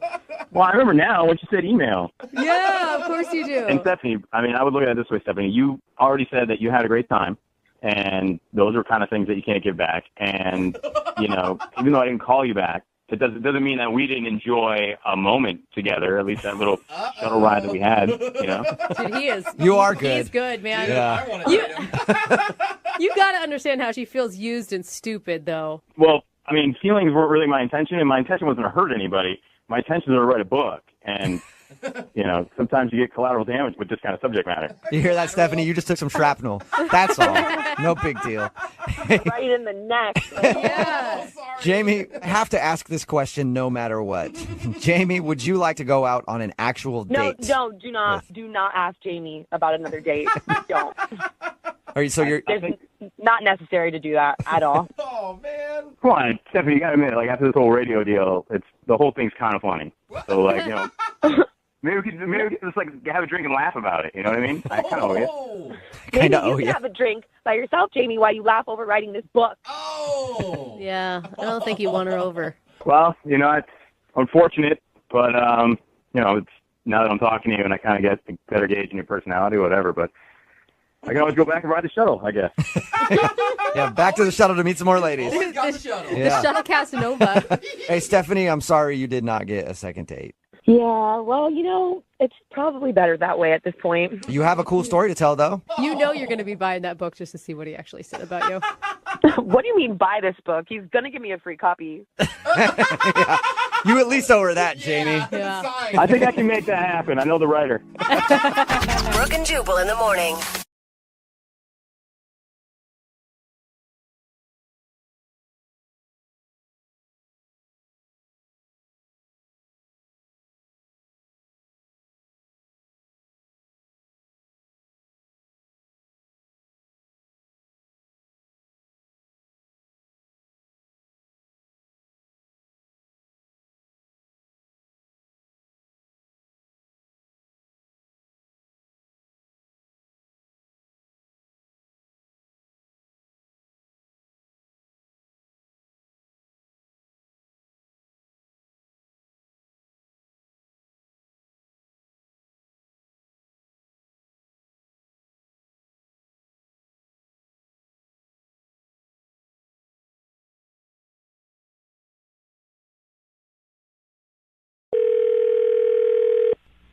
Hello.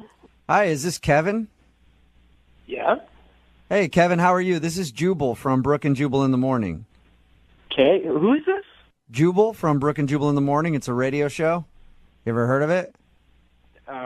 Maybe. How did you get my number?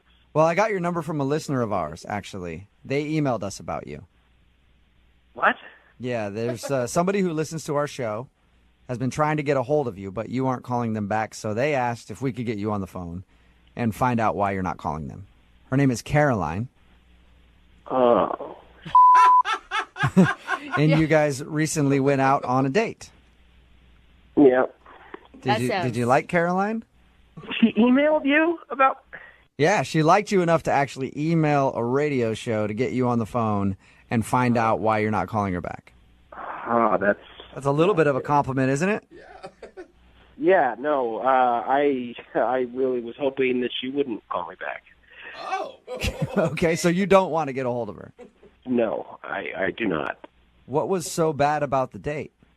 I just... I got myself into something I was not prepared for. Really? I'm guessing... What do you mean? Well, I mean, we met on this dating website. And, it's like they say, it's too good to be true. And that was one of the worst 2 hours of my life. Wait, why was it so bad? The whole thing? The whole thing. It just did not start out on the right foot. She did tell us how she put you in a headlock at the end of the date and forced you to kiss her. Oh, that was not fun, but I was over it way before that. Really?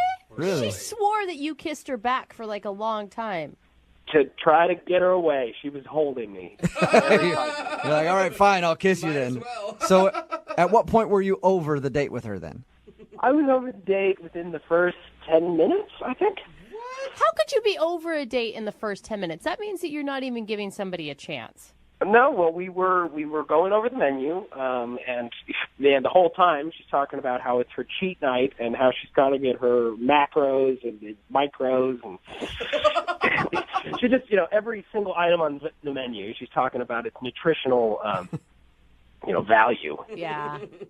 And she goes into her bag and whips out this little blue pill, and she hands it to me, and I go, "What is this?" And she said, "It's a suppository probiotic." Did you just... A suppository probiotic? For her or for you? For me.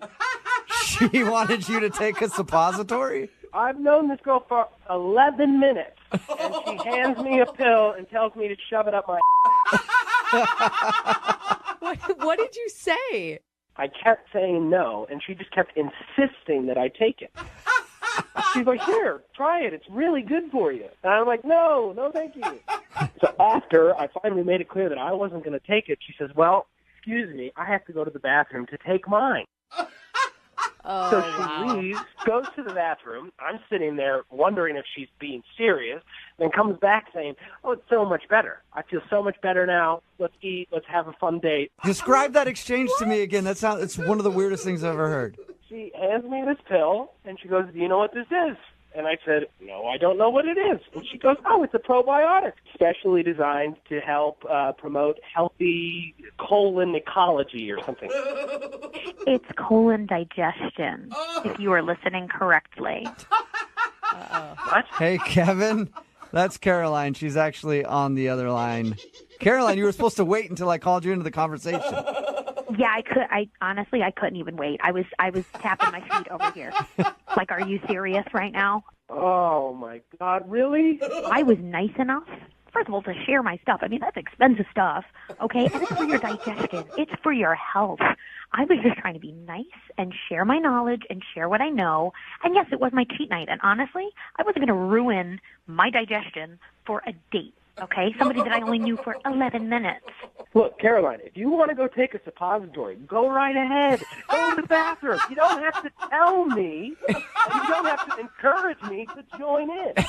I know, but I was just trying to be nice. Okay, you were asking me so many questions about fitness, and you were letting me talk about it. No. I got You were talking about fitness incessantly. So I was being polite and asking you questions because it was obviously what you wanted to talk about. Well, no offense, but how do you think my body got to look like this if I didn't do all of the things I was talking about? It's good for you. That's why I offered it in the first place. It's gross. That's why I said no. Carly, do you really not see a problem with asking someone to take a suppository? Thank I you. offered it, okay? I offered it. I was nice enough to pull it out of my bag. I let him know what it was about, what it was for. And those suppositories I make myself at home, okay? And I keep them in my bag whenever I know I'm going to have a cheat meal. You make them yourself? Yeah. That's so weird. Yeah, I make them myself. What's wrong with that? She makes her own butt pills. That's impressive, Caroline. Homemade suppositories? Yes, I make them myself because I'm trying to make a fitness line that I want to push, and this is like my baby. This is my number one genius idea, okay? So I've been working on it really, really hard. So, Kevin, she was just trying to share her love of suppository supplements with you. That's all. Why can't she push it at the gym? Why does she have to push it over cocktails? I don't see what the big deal is. I mean, look, you know, for my profile that I'm into fitness, I'm very heavy into it. You know, I'm not talking about the fitness. It's one thing to talk about fitness. It's another thing to try to get me to put a pill up my butt. That is a It's good not point. like I offered to put it in there for you. Okay? I don't understand what the problem is. Hey, Kevin, would you like to go out on a second date with Caroline? No! Are you sure? You're positive? Final answer. I don't even want to go out with this guy anyway. Kevin, you are just not the person that I want at all in my life. So, no thank you. Caroline, maybe in the future, just take it easy on the suppositories for like the first 20 minutes. You know what? I'm not going to change who I am for anybody. So I'll just make sure I look for somebody that is as into fitness as I am, and that's it. Like, I will not change myself. All right. I Well, will bring those suppositories, and I'm going to make a lot of money. You go, girl. You do you. all right. Well, I'll find you a date, Caroline. Text in right now, 78592, if you're not scared to put a pill in your butt on the first date. I will hook you up with Caroline. Brooke and Jubal in the morning. Hello? Hi, is Samantha there? No, she's in the shower. Can I take a message? Sure. Who am I speaking with? This is and is this stuff office? Maybe. I'd really like to speak to Samantha, please. I'm her boyfriend. I can speak for her. It's fine. You're her boyfriend? Yeah. Are you calling us back about the appointment? Yes, I am, and the results are all back. What are you talking about? We haven't been in yet. Oh, no, I got all the results right here. No, I'm sure we haven't been in yet. We were coming in for the pregnancy test. Oh. Those are the results you're looking for. Yeah, is this Dr. Yes, it is. And you say that you haven't been in for the pregnancy test yet. No, we haven't been in for the pregnancy test yet. Okay. All right, what I'm looking at is wrong then. I'm sorry. My notes say that you guys went in. So you need an appointment? Yeah, that's what we were waiting on. Okay, got it.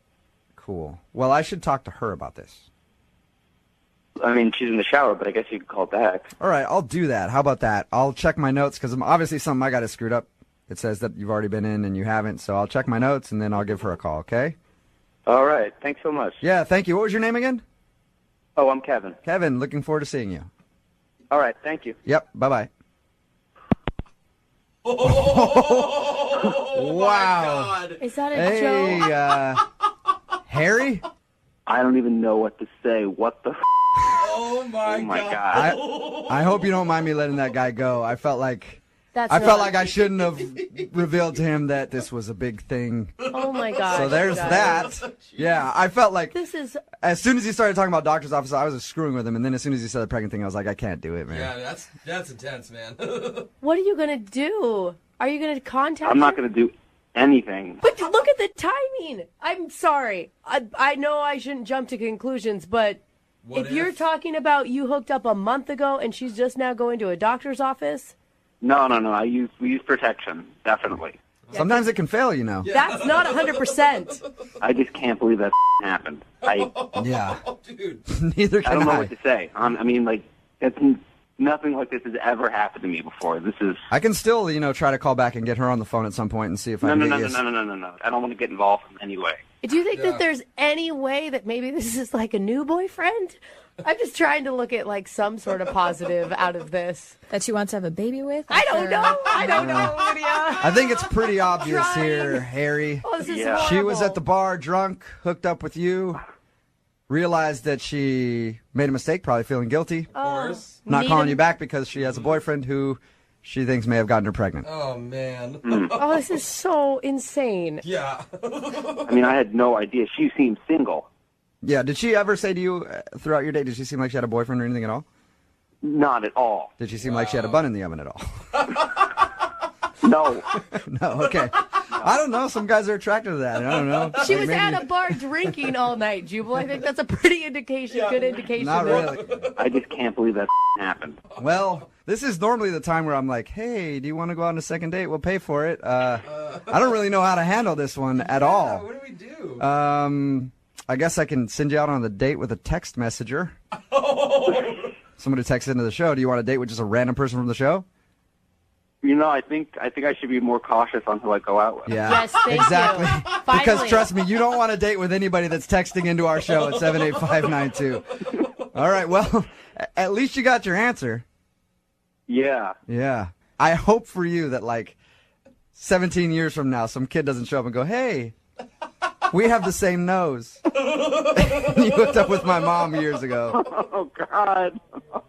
That is not funny at all. I think it is, a little bit. Brooke and Jubal in the morning. Hello, Hi, can I speak to Allison, please? this is Allison, Hey, Allison, how are you? This is Jubal from Brooke and Jubal in the morning. the radio show. Yes. Hey. How you doing? Fine. I'm calling you, actually, because you recently went out on a date with a listener of our show. I did. Yeah. His name is Mark. Yeah. Well, apparently you've been blowing him off for a couple weeks since your date, and he asked us to call and see if we could find out why. He said I was blowing him off. Mm-hmm. He said he's been trying to go out with you ever since your date, and you keep, postponing it. Yeah, but I'm not blowing him off. I genuinely just needed to postpone it. Okay. Should I tell him that you're actually going to go out with him one of these days then? Yeah, absolutely. What are you waiting for? Well, this is just, it's important, and I want to make sure that, I'm totally there for it. So Okay. I just needed to have the right time. Are you trying to end another relationship? No, definitely not. No, I'm single. Okay. Well, Mark wants to know, because that's why he emailed us. Because you know how it is if you go out with someone and they keep, going, hey, I can't go out this week, maybe next week, and then they keep doing that. At a certain point, you feel like they don't like you. I never meant to do that. That was not my intention at all. No, I just needed more time. Okay, because he's starting to get that vibe from you that you don't want to go out with him. What can I tell him then? Can you just tell him that I just needed a couple extra days just to kind of get some things together? That sounds so sketchy, though, Allison. But it's not. It really isn't sketchy. I just needed a couple more days. I promise. I really do like him. Are you just out of time? You don't have enough time in your day, and your job's really demanding, or? I kind of would rather not tell you guys because I think it might sound crazy, and I would really not want to come off like a crazy person. That makes me want to know even more what it is, Allison. Yeah, I'm thinking you're going to get a boob job or something, and you need to get that finished. No, not at all.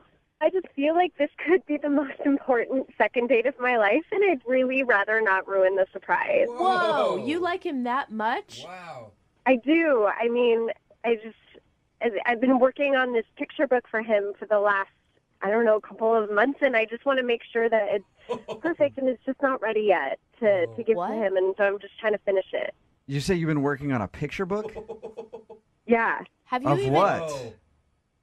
I mean, I've been working on collecting some photos of the last, year or so of, I guess, of me liking him and, of our... Allison, I guess I'm confused. A year? You guys went on that one date.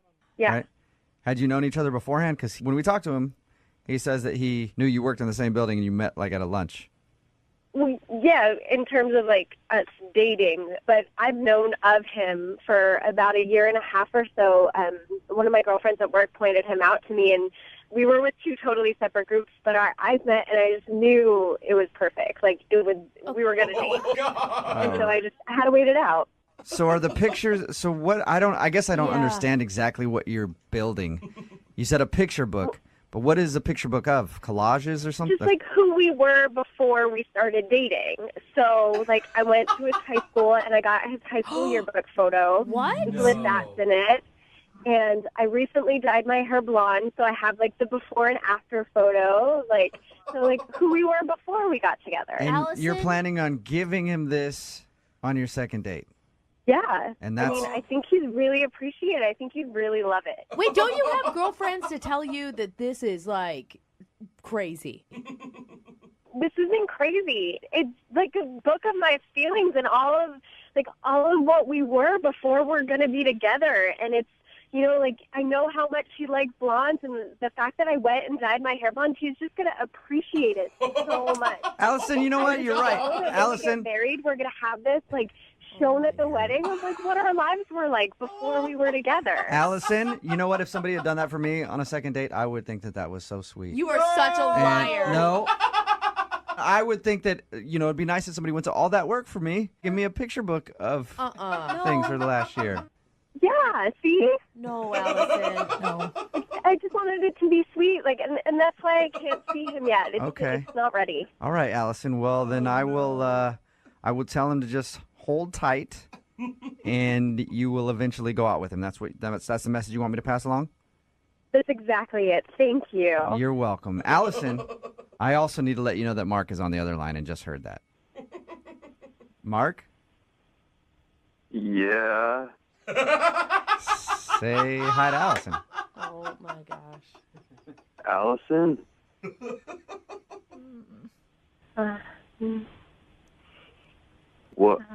What's going on? Oh, God. You've been collecting pictures of me? Allison? Mark, it wasn't that you weren't supposed to find out about it this way. I have this beautiful book that I've just been working on, and I just wanted you to see it, and I haven't been blowing you off, I swear. So you've been working on this since way before we even met? I mean, yeah, because you were in a relationship, and so I knew that we couldn't be together. I'm not that kind of girl. Of course, I was going to wait until you were single. How did you even know I was in a relationship? I mean, we have mutual friends in at work, and so I just, I knew some things about you. But you've been, stalking me for the past year? No. I'm not that kind of crazy person. I'm not a stalker at all. What kind of crazy person I just are wanted you? to make sure that you knew what our life was like before, and it was documented. Allison, this is creepy. It's not at all. It's really just meant to be sweet and endearing, and you're really gonna love it when you see it. I promise. I feel unsafe. I don't think anybody blames you for that, Mark. Allison. Holy cow. I think you've officially scared Mark a little bit. Because of you. Because it wasn't supposed to be like this. He was supposed to see it on our date, and now you ruined it, and everybody knows it. I was supposed to show him this book, and he was supposed to just be so happy to see it. Yeah, Allison, you know what? I'm sorry I screwed that up for you. Thank you for the apology, but that doesn't change anything. Allison, in your mind, how was this going to play out exactly? He was going to fall in love with you after you gave him a book? Who the f*** do you think you are? Oh! That is exactly what was supposed to happen. Oh, honey. Don't oh honey me. You know this was a genius plan, and you're just upset because you didn't think about it. Oh my gosh. There's so many things wrong with this. You guys are such ass. How dare you spoil this Allison, on the radio for me? Allison, you ruined the surprise. I don't know. You Hey, told Allison. Everything. You made me Look, talk and everything. Allison, I know that you're upset, but I haven't even asked if Mark will go out with you again. Like, the whole thing might not be ruined. Mark, would you like to go out with Allison again on a second date? We'll pay for it. No. See? It's because of you. You yes. ruined this. You did this. I'm sorry. I apologize, Allison. I think Allison's gone. Oh my gosh. I'm scared for my safety. And Mark, I Yeah. think you might need to find a new job and a new town. I think calling you guys might have literally saved my life. Yeah, I think you're right. Brooke and Jubal in the morning. Hello? Hi, can I speak to Jimmy, please? Yeah, this is Jimmy. Hey, Jimmy, how are you? This is Jubal from Brooke and Jubal in the morning. Who? Jubal from Brooke and Jubal in the morning, the radio program. Why's a radio program calling me? Well, because one of our listeners actually emailed us and asked if we could get you on the phone. Her name is Amanda, and you recently took her out on a date. Oh. Okay. So Amanda Holy cow. emailed us and told us about your date. And she also said she really liked you a lot. And she's wondering why you're not calling her back. She said it's been like 2 weeks since you guys went out. She's been hoping you would call to ask her on a second date, but she's heard nothing. And she's wondering, is there... I bet she did. Whoa! What did you bet just she say? did. I said I bet she did. Why do you say it like that? Well, Amanda is, oh boy. Amanda is, she's something else. We talked to her, just to let you know, we talked to her. She told us about meeting you. Thought it was really cool the way I'm you... sure she did. She didn't sound like anything that... I mean, you... Can I say she's a real pisser on the air? Sure. What do you mean by that? Like, she had problems... She's a nightmare. She's a nightmare? Did you say she's a nightmare? She was a nightmare. Why is she a nightmare? Well, what did she tell you? She just said you guys went out to dinner and had some good conversation, ended the date with a kiss on the cheek, and she was hoping to hear from you again. That's pretty much it. Yeah, well, okay. Amanda is a very attractive woman, but I could tell everything about her from her food order. What do you mean? Like, she's a vegetarian and you just can't stand those people? Like, I feel the same. Oh, it's a lot worse than that. Okay, well, what could be worse? So much worse. What did she do just ordering food that pissed you off enough to, like, call her a pisser or whatever? Well, let me give you a blow-by-blow description. She started off by asking for bottled water, no ice, and it couldn't be tap water. It had to be bottled. She explained all this to the waiter. Okay. Why is that so offensive to you, though? Oh, that's not offensive. That was just the opening salvo. All right. It got worse from there. Then she explained that she had certain dietary restrictions. Like, Couldn't eat any red meat, Okay. no gluten, no dairy, no fish that swim. What? But crab no are fish fine? that swim? I don't, like... Yeah, now let that sink in. So no gluten, no dairy, no fish that swim. She's a picky eater, obviously. Yeah, I even asked her, I said, what do you mean fish that swim?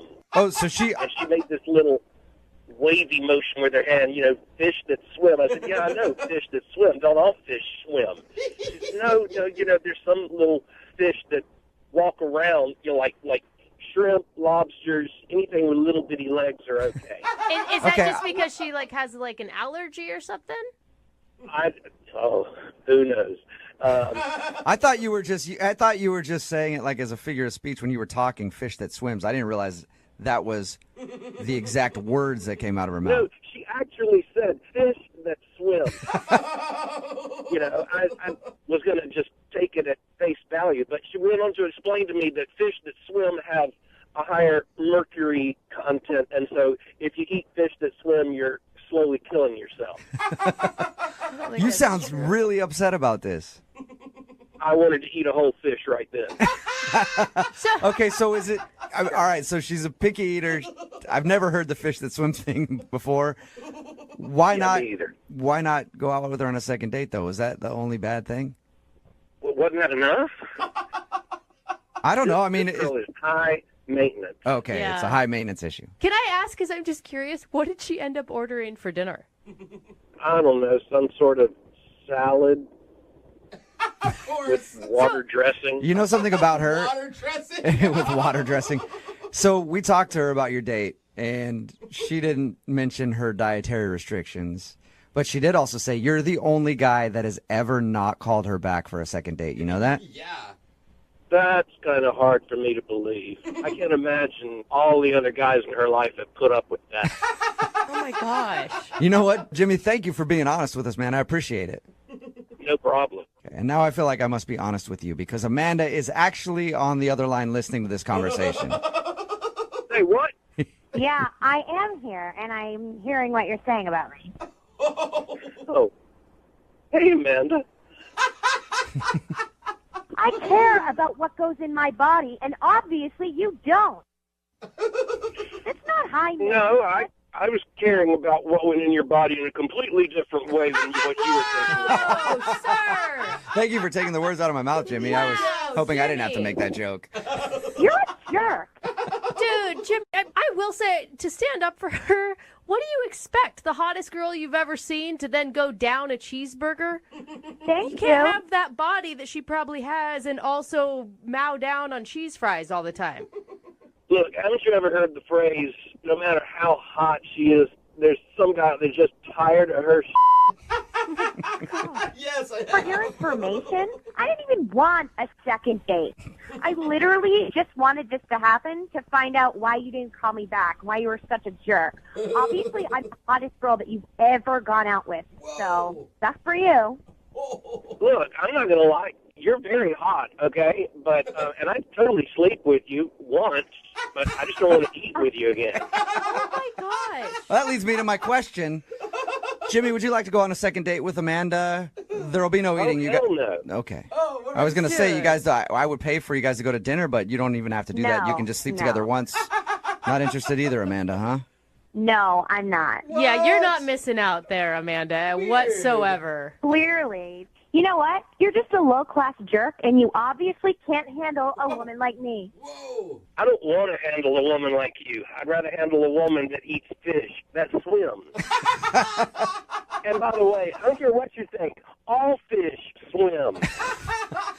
Well, this was definitely not a successful second date update, but we can try to answer the question on our text message board, 78592. Do all fish swim? Text it in. There's something way more important going on now. Brooke and Jubal in the morning. Hello? Hi, can I speak to James, please? Yeah, this is he. James, how you doing, man? This is Jubal from Brooke and Jubal in the morning. It's a radio show? Yeah, I think I've heard of that. Why are you calling me? Just to talk. No, that's not why we're calling you. You know, we're calling random people who might listen to the show and just saying, hey, what's up, James? What's new in your life, you know? It's been a while. I don't actually listen to your show. I'm sorry. Yeah. Oh, okay. Cool. Well, then in that case, I'll just tell you that we do a segment on our show called the Second Date Update. So we got an email about you from one of our listeners, and her name is Tanya. No, I don't want to. Yeah, no, it is Tanya. No, thank you. No, thanks. Wait, no thank you as in you don't want to talk about Tanya, or you don't care to know what she emailed us? Really, any of it. I don't want to be any part of that drama whatsoever. Okay. That girl's evil. I don't want. No, thank you. I'm good. Evil. All right, hold on, though, James. Don't go anywhere. Listen. Hear me out for a second, all right? Because Tanya did email us, and she told us what happened on your date, and the fact that her ex-husband came over to her house while you guys were like hanging out on the couch or whatever. And she feels bad about that. I don't think that makes her evil. And it sounds like she maybe wasn't like totally honest with you because she's actually still in the middle of the divorce, not totally divorced yet, but they're separated. Like they're not a thing. That's exactly what I'm talking about. I do not want to be part of any of this drama. So thank you for calling. I'm gonna go. Well, hold up, James. I don't think there's as much drama as you think, though. Yeah, because it sounds like, I mean, from her description, I mean, yeah, that's super awkward that her ex-husband would walk in when you guys were hanging out on the couch, but it doesn't sound like there was like a big beef or something. No, it seems like I know a whole lot more about this than you guys do. Well, you were there, so that would make Yeah, sense. all we know is what Tanya told us. And what she told us is that her ex came over and then you left thinking that maybe there was more going on. Yeah, there is a whole lot more going on. What else Okay, is well, going on? can you tell us? Just real quick? No, I told you I'm going to go, so I really don't want to talk about James. any of this stuff, man. It's really quick, Can you just, for a second, we'll get you off the phone quick, I promise. Tell us one thing, like what else is there to the story? If you really want to know, Yes, just like I said, quickly. after the date, I was completely pissed off by the whole situation. So I go to our friend and I'm like, why would you even put me in that situation? Like, why would you do that to me? And she wouldn't tell me, and she was like being coy or whatever. And eventually she came out with it that Tanya's still in love with her ex and that she'd planned the whole thing just so that like he would show up and see us together and set me up. And I was a pawn in this whole game for her to make her ex-husband jealous. Wait, so she like set up the timing of her ex coming back into the house just so her ex could see? Yeah, apparently she told her ex what time we'd be there so that the timing would work out so that he would walk in on us. Whoa. Are And you you have a problem with that? Yeah. That's a problem for you, James? Yeah, I've got a big problem with that because I don't like to be used in that way or, put on the spot like I'm being put on the spot right now. So. Oh my God. But that doesn't make sense. If that's what she was doing, why would she contact us to get you and her to go out on a second date? Because she's evil. Like I said, she's crazy and she's evil, and that's all this whole thing is about. So Yeah, but it takes a lot of effort to email a radio show and then talk to us and then call you and do all that. If she didn't actually like you and she was just trying to set up her ex, do you think she would do all that? It's actually not that much effort to email someone. So That's a very good point. Yeah, good point. But I Well, don't get it. Why James- would her friend call her out like that? I don't know. I really I'm really over all of this, and so the whole situation. There's like literally nothing you can say to make me feel better about this. So I should really. Well, James, hold on. I know you're trying to go, but what if I tell you Tanya's on the other line and wants to talk to you? Would that make you feel better? No. Is she? Yes, James, I'm here. Please don't go. Just will you just hear me out, No, please? no. I'm good. Look, I'm so embarrassed, and I just want to say how sorry I am that this happened. And look, I didn't mean for it to happen the way that it did. And Wait, or did you? That's the whole question. Did you mean for it to happen that way? well, sort of. What? But exactly. No. my gosh! Okay, wait. Let me explain. Let me explain.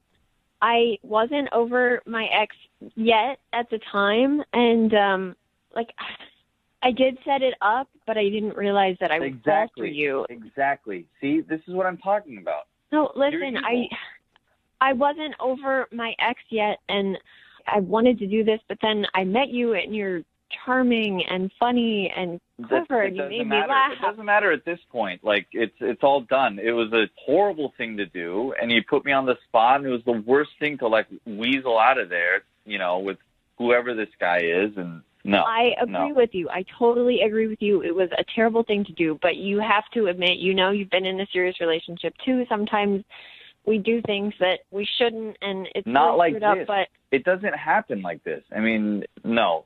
you don't understand. Like, you made me realize that I'm not in love with my husband anymore. Like, I thought that I wanted him back, but the truth is I just wanted a great guy like you. Oh, awesome. That's a really great way to use someone. Thank you. Glad I can help wasn't you feel better using it. about yourself. James, you have no idea. Like, I felt guilty making out with you knowing that my husband was going to come home every second. I didn't expect to feel that way. I felt guilty about it. Oh my God. Then maybe you could have warned the man that it was going to happen. Yeah, then you should have said something and just been normal about it like everyone else instead of whatever this whole charade was. Well, I almost texted my ex-husband not to come, but we were making out, and that would have been even more awkward. Like, why I'm texting my husband while we're making out. Oh, yeah, that would have been way less awkward than having him walk in on us while I'm making out with his ex-wife. I'm sorry, I didn't mean for it to happen that way, but it just did. And I totally get how upset you are, but I also totally believe in second chances, and I think that you should give me a second chance. But Tanya, I mean, like, yeah, everybody wants their ex to be jealous. Like, I get that. I think that there's not a person alive that could not understand that feeling. But we do that by posting cute pictures of ourselves on social media, not by inviting them over to our house when you're making out with another man. Exactly. But what if my ex isn't on social media? Dude. Well, then you got to invite him over. I think that's the only way to do it. That is so manipulative on so many levels. I was just hoping that he would come in and see me with this other guy and realize that he was jealous and that he still wanted me. But what actually happened is that he came in and I realized that I didn't care about him anymore. I mean, I care about him. I know that we're not right for each other.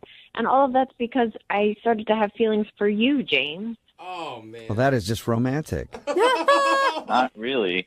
No, it's touched my heart, James. No, no, you need to, like, get right with yourself before you have feelings for anybody else. That shouldn't be what gets you over a marriage. I think you got a lot to work out there, so I really don't want to be any part of this. Look, I just want to apologize for the way I treated you, and if you will let me, I'd like to go out again and just start over with a clean slate. In that case, James, would you like to go on a second date with Tanya? We will pay for it. Good timing. We're not following along with the conversation correctly. Yeah, you have a hard time listening. Are you actually asking me that? Yeah, no, yeah, I am. But it's only because I have to at the end of these second date updates. I know your answer, I think. No, thank you. I'm really sorry, James. I messed up, and that's something that I'm learning that I need to work on. So I'm really, really sorry. Good luck with other dates that you have. So. Thanks, I think. Yeah. Yeah, and who knows? Maybe one of those dates will be the right person to make your husband just jealous enough to take you back, Tanya. Hello? Can I speak to Chris, please? Yes, he. Chris, how are you? This is Jubal from Brooke and Jubal in the morning. What? This is Jubal from Brooke and Jubal in the morning. How's it going? It's going good. Well, I just wanted to talk to you about something if you got a minute. this is one of your prank phone calls, and Stop it right at the gate. Yeah, it is not a prank phone call. You actually went out on a date recently with one of our listeners, and they emailed us to call you. Okay. Her name is Anna. Hmm. You remember going out with Anna? Yeah, I went out with that crazy chick, man. You went out with that crazy chick? Yeah, she crazy as shit, bad crazy. Really? That yeah. Wow, just out the gate like that, you're going to call her crazy. I haven't even really had a chance to talk to you about the date at all. Can you tell us a little bit more about why you think she's crazy? I mean, she's bad crazy. I don't know what else you need to know. Yeah, it pretty much says it all right there, but can you tell us why at least? Because, look, she enjoyed your date, obviously, man. You took her out to dinner, helicopter rides, all that. Oh, she told you about that? Yeah. I mean, the date was so of course you liked it. Yeah, it sounds like you know how to plan a pretty nice date, Chris. I mean, when you're into somebody, you go all out, I guess. I mean, I do it. So. Why would you spend an entire weekend and that much money with a girl if you thought this shoe was crazy? I mean, that's how I treat women that I'm interested in. Maybe somebody doesn't treat you like that, but they should. Well, I actually agree with you, but... So you were interested in her, but now you think she's crazy. Oh, that's again. Okay. Use the word that's crazy. Why is that? Did something happen after your date, or was it during your date that you decided that? And your date lasted a whole weekend, so I'm guessing it was after. She would text me, and I would tell her I'm busy. Okay. And then she one day showed up in front of my doorstep. What? Whoa, she showed up. She's not from here. She's not from here. All right, so she just one day shows up on my property at my front door talking about, hey, I'm moving here. What the are you talking about? Whoa. Slow down. So she's not, when you say she's not from here, she's from where? From far away, where they make crazy. Does that have a specific city? Yeah, she's from like 4 states away. That's how we met online. She's from out of state. Yeah, so she shows up. You know, it's not like she went down the street. She jumped on a plane and then came to my front door and stood there. I was like, hey, I like you so much, I want to move here now. What? What the are you talking about? Chris, I need to get some clarification because I'm kind of confused now. When we talked to her, she didn't say she was from somewhere else. How did you guys go out on a date? Did you fly her out here for the date or something? Yeah, I flew her out. So we talked, and I was like, all right, I like her. I'm going to fly her out here, and we'll have a great weekend. And that's why we had a weekend plan because, you know, I knew that I only had limited time with this, and she lives so far away. That makes sense. When we talked to her about it, she left all that out. She just said, we spent the weekend together, and he took me on this fabulous date. You had no choice but to spend the weekend with her. Yeah, but also insane people leave out facts. You know what I mean? That's true. Crazy people tend to leave out facts. But you enjoyed the weekend with her. I mean, listen, the weekend, it was fine. I got what I wanted, so it was cool. You know what I mean? But, like, she's best. Yeah, if you fly a girl out from another state to hang out with you for the weekend, it's usually kind of a hookup thing. Is that what you were going for? Yeah, you know. Okay. But you didn't. And she had been cool about it, you know. It could have happened again, but you know, she wasn't cool about it. Yeah, I guess all that other stuff is just beside the big point, though, that she showed up on your doorstep. Wow. On my doorstep. So I'm talking about, I don't like the people I'm around.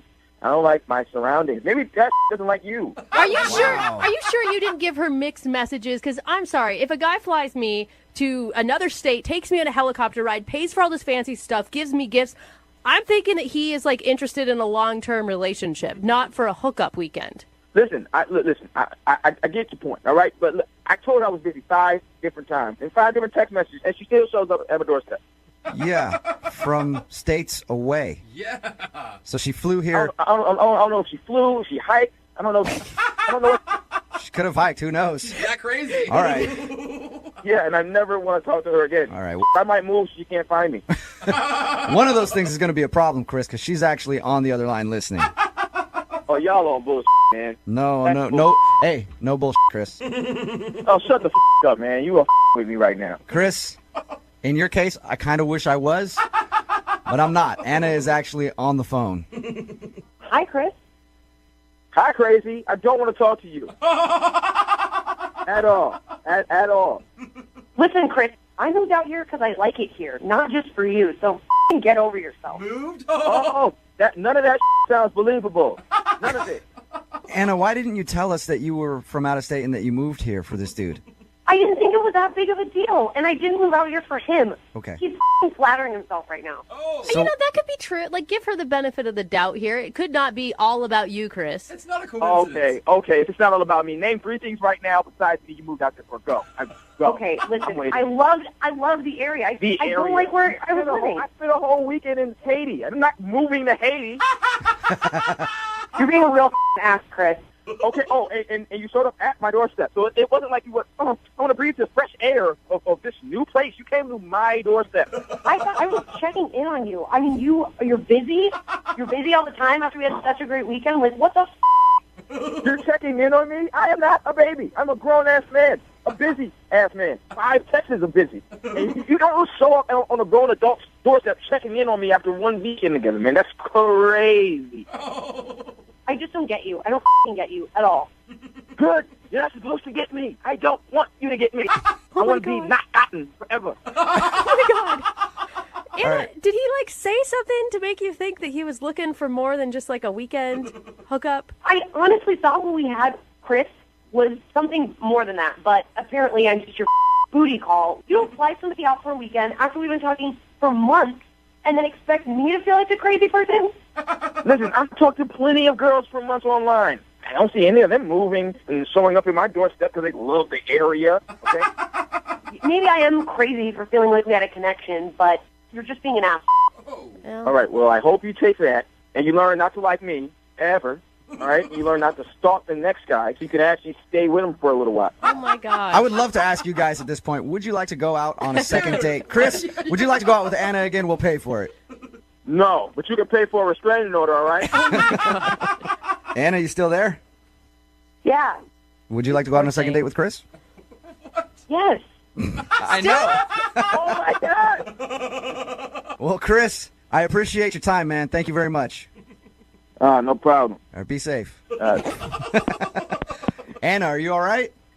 Yeah, I'm not crazy. He's literally just being an ass. Hello? Hi, can I speak to Chandra, please? This is she. Hey, Chandra, how are you? My name is Jubal, and I'm calling from Brooke and Jubal in the morning. Hi, you're calling from what? Brooke and Jubal in the morning, the radio show.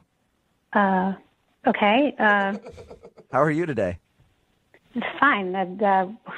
Why are you calling me? Well, I'm actually calling you because one of our listeners emailed us and asked if we could get a hold of you. What? Yeah. I don't understand. Well, there's a guy that listens to our show. His name is Robert, and you went out to dinner with him. Oh. Okay. Yeah, so you know Robert. Well, Robert listens to our show and emailed asking if I could call you to find out why you're not calling him back after you guys went out on your date. Huh. It's a segment that we do on our show called the Second Date Update. So Robert's wondering if he did something wrong. I mean, I did text him back the other day. He texted me and I texted him back. He actually told us that, yeah. But it didn't sound like a text from somebody who wants to see him again. It sounded like you were just kind of blowing him off. Mm-hmm. Yeah, I'm glad he picked up on that. Okay, so you are blowing him off. Yeah. I mean, actually, I would really be fine to never see him again. Wow. Oh, man. Okay, do you mind telling us why so that we can share it with him? Well, he's just really forward. He's forward? I can kind of see that. Meaning? Yeah. A little too forward. I mean, at first, like, I thought it was attractive. Like, I've dated a bunch of guys who are, like, really shy, and it's like, I always have to make a move and, like, start the conversation. And so it was nice. He wasn't shy or timid, and, you know, he seemed really confident. He told us how you guys first met, and when he saw you at the gym, he walked up and complimented you on your glutes. Is that kind of what you mean by too forward? Well, I mean, at that point, I thought it was just kind of funny, you know? Right. And I appreciated the honesty, you know? Like, he didn't seem that weird. But once we went out, he just crossed the line. Was he just too much. It was too much. Did he say something, or was he acting aggressive towards you? Yeah, he said something really bad. What did he say? I'd really rather not say what he said. I don't want to say that. It makes you that uncomfortable to repeat what he said. Yes, definitely. Can you give us a hint?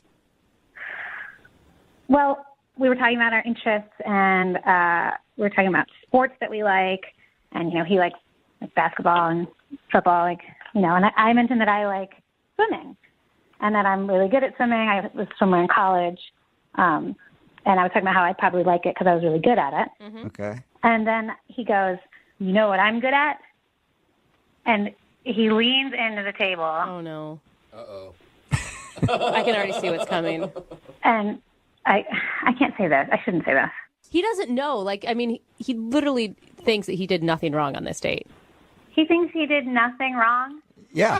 He thinks he said nothing inappropriate? Yep. Yeah. When we talked to him about your date, he was like, oh, it was cool. We just had a fun conversation. I may have got a little ranty at some point about my business, but that's all I could think of. That's amazing. This guy's totally clueless. All right. The anticipation is killing me. What did he say? Yeah. Oh, God. Well, I can't say this, but I'll try to give you the idea. Okay. He leans into me and he says, I'm good at doing things for others that make them happy. I'm assuming you don't mean charity work. No. He was like vulgar about it. Really? Oh, wow. Yeah. Like how vulgar? Like he used some pretty disgusting words. Can you just do like a rhymes with here?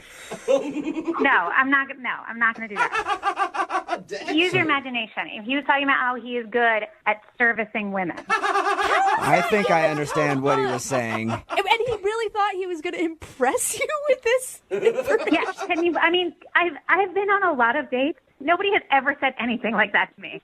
Wow. And you weren't interested in putting his skills to the test, huh? Gross. I mean, this was a first date, Yeah. okay? Like, we hadn't even kissed or anything. And we're talking about sports, and that comes out of nowhere. And there was no sexual talk at all before this statement.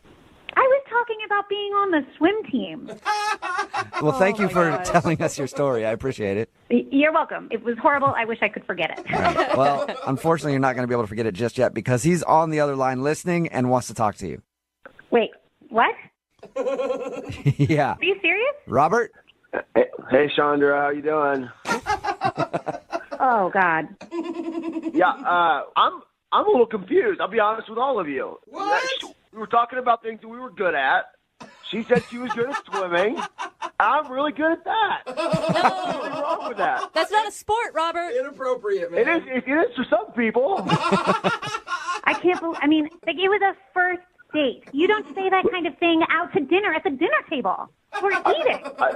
I hear what you're saying, but you can't tell me you weren't at least at all intrigued if whether or not I was good at that, right? I mean, there was a little part of you somewhere deep down in the recesses Okay, of your brain Robert, hold on. Robert, listen. Does it seem like I was a little intrigued? Well, you should have been because I'm really good. I'm really good. I'm I don't proud of even that. want to meet the women who told you that. Well, you got to give him some credit. He likes to put a lot of effort into pleasing women. Thank you, Brooke. Yeah, look, it's not about me. I didn't talk about me. I was talking about you. I'm here for you. That's the kind of team player that I am.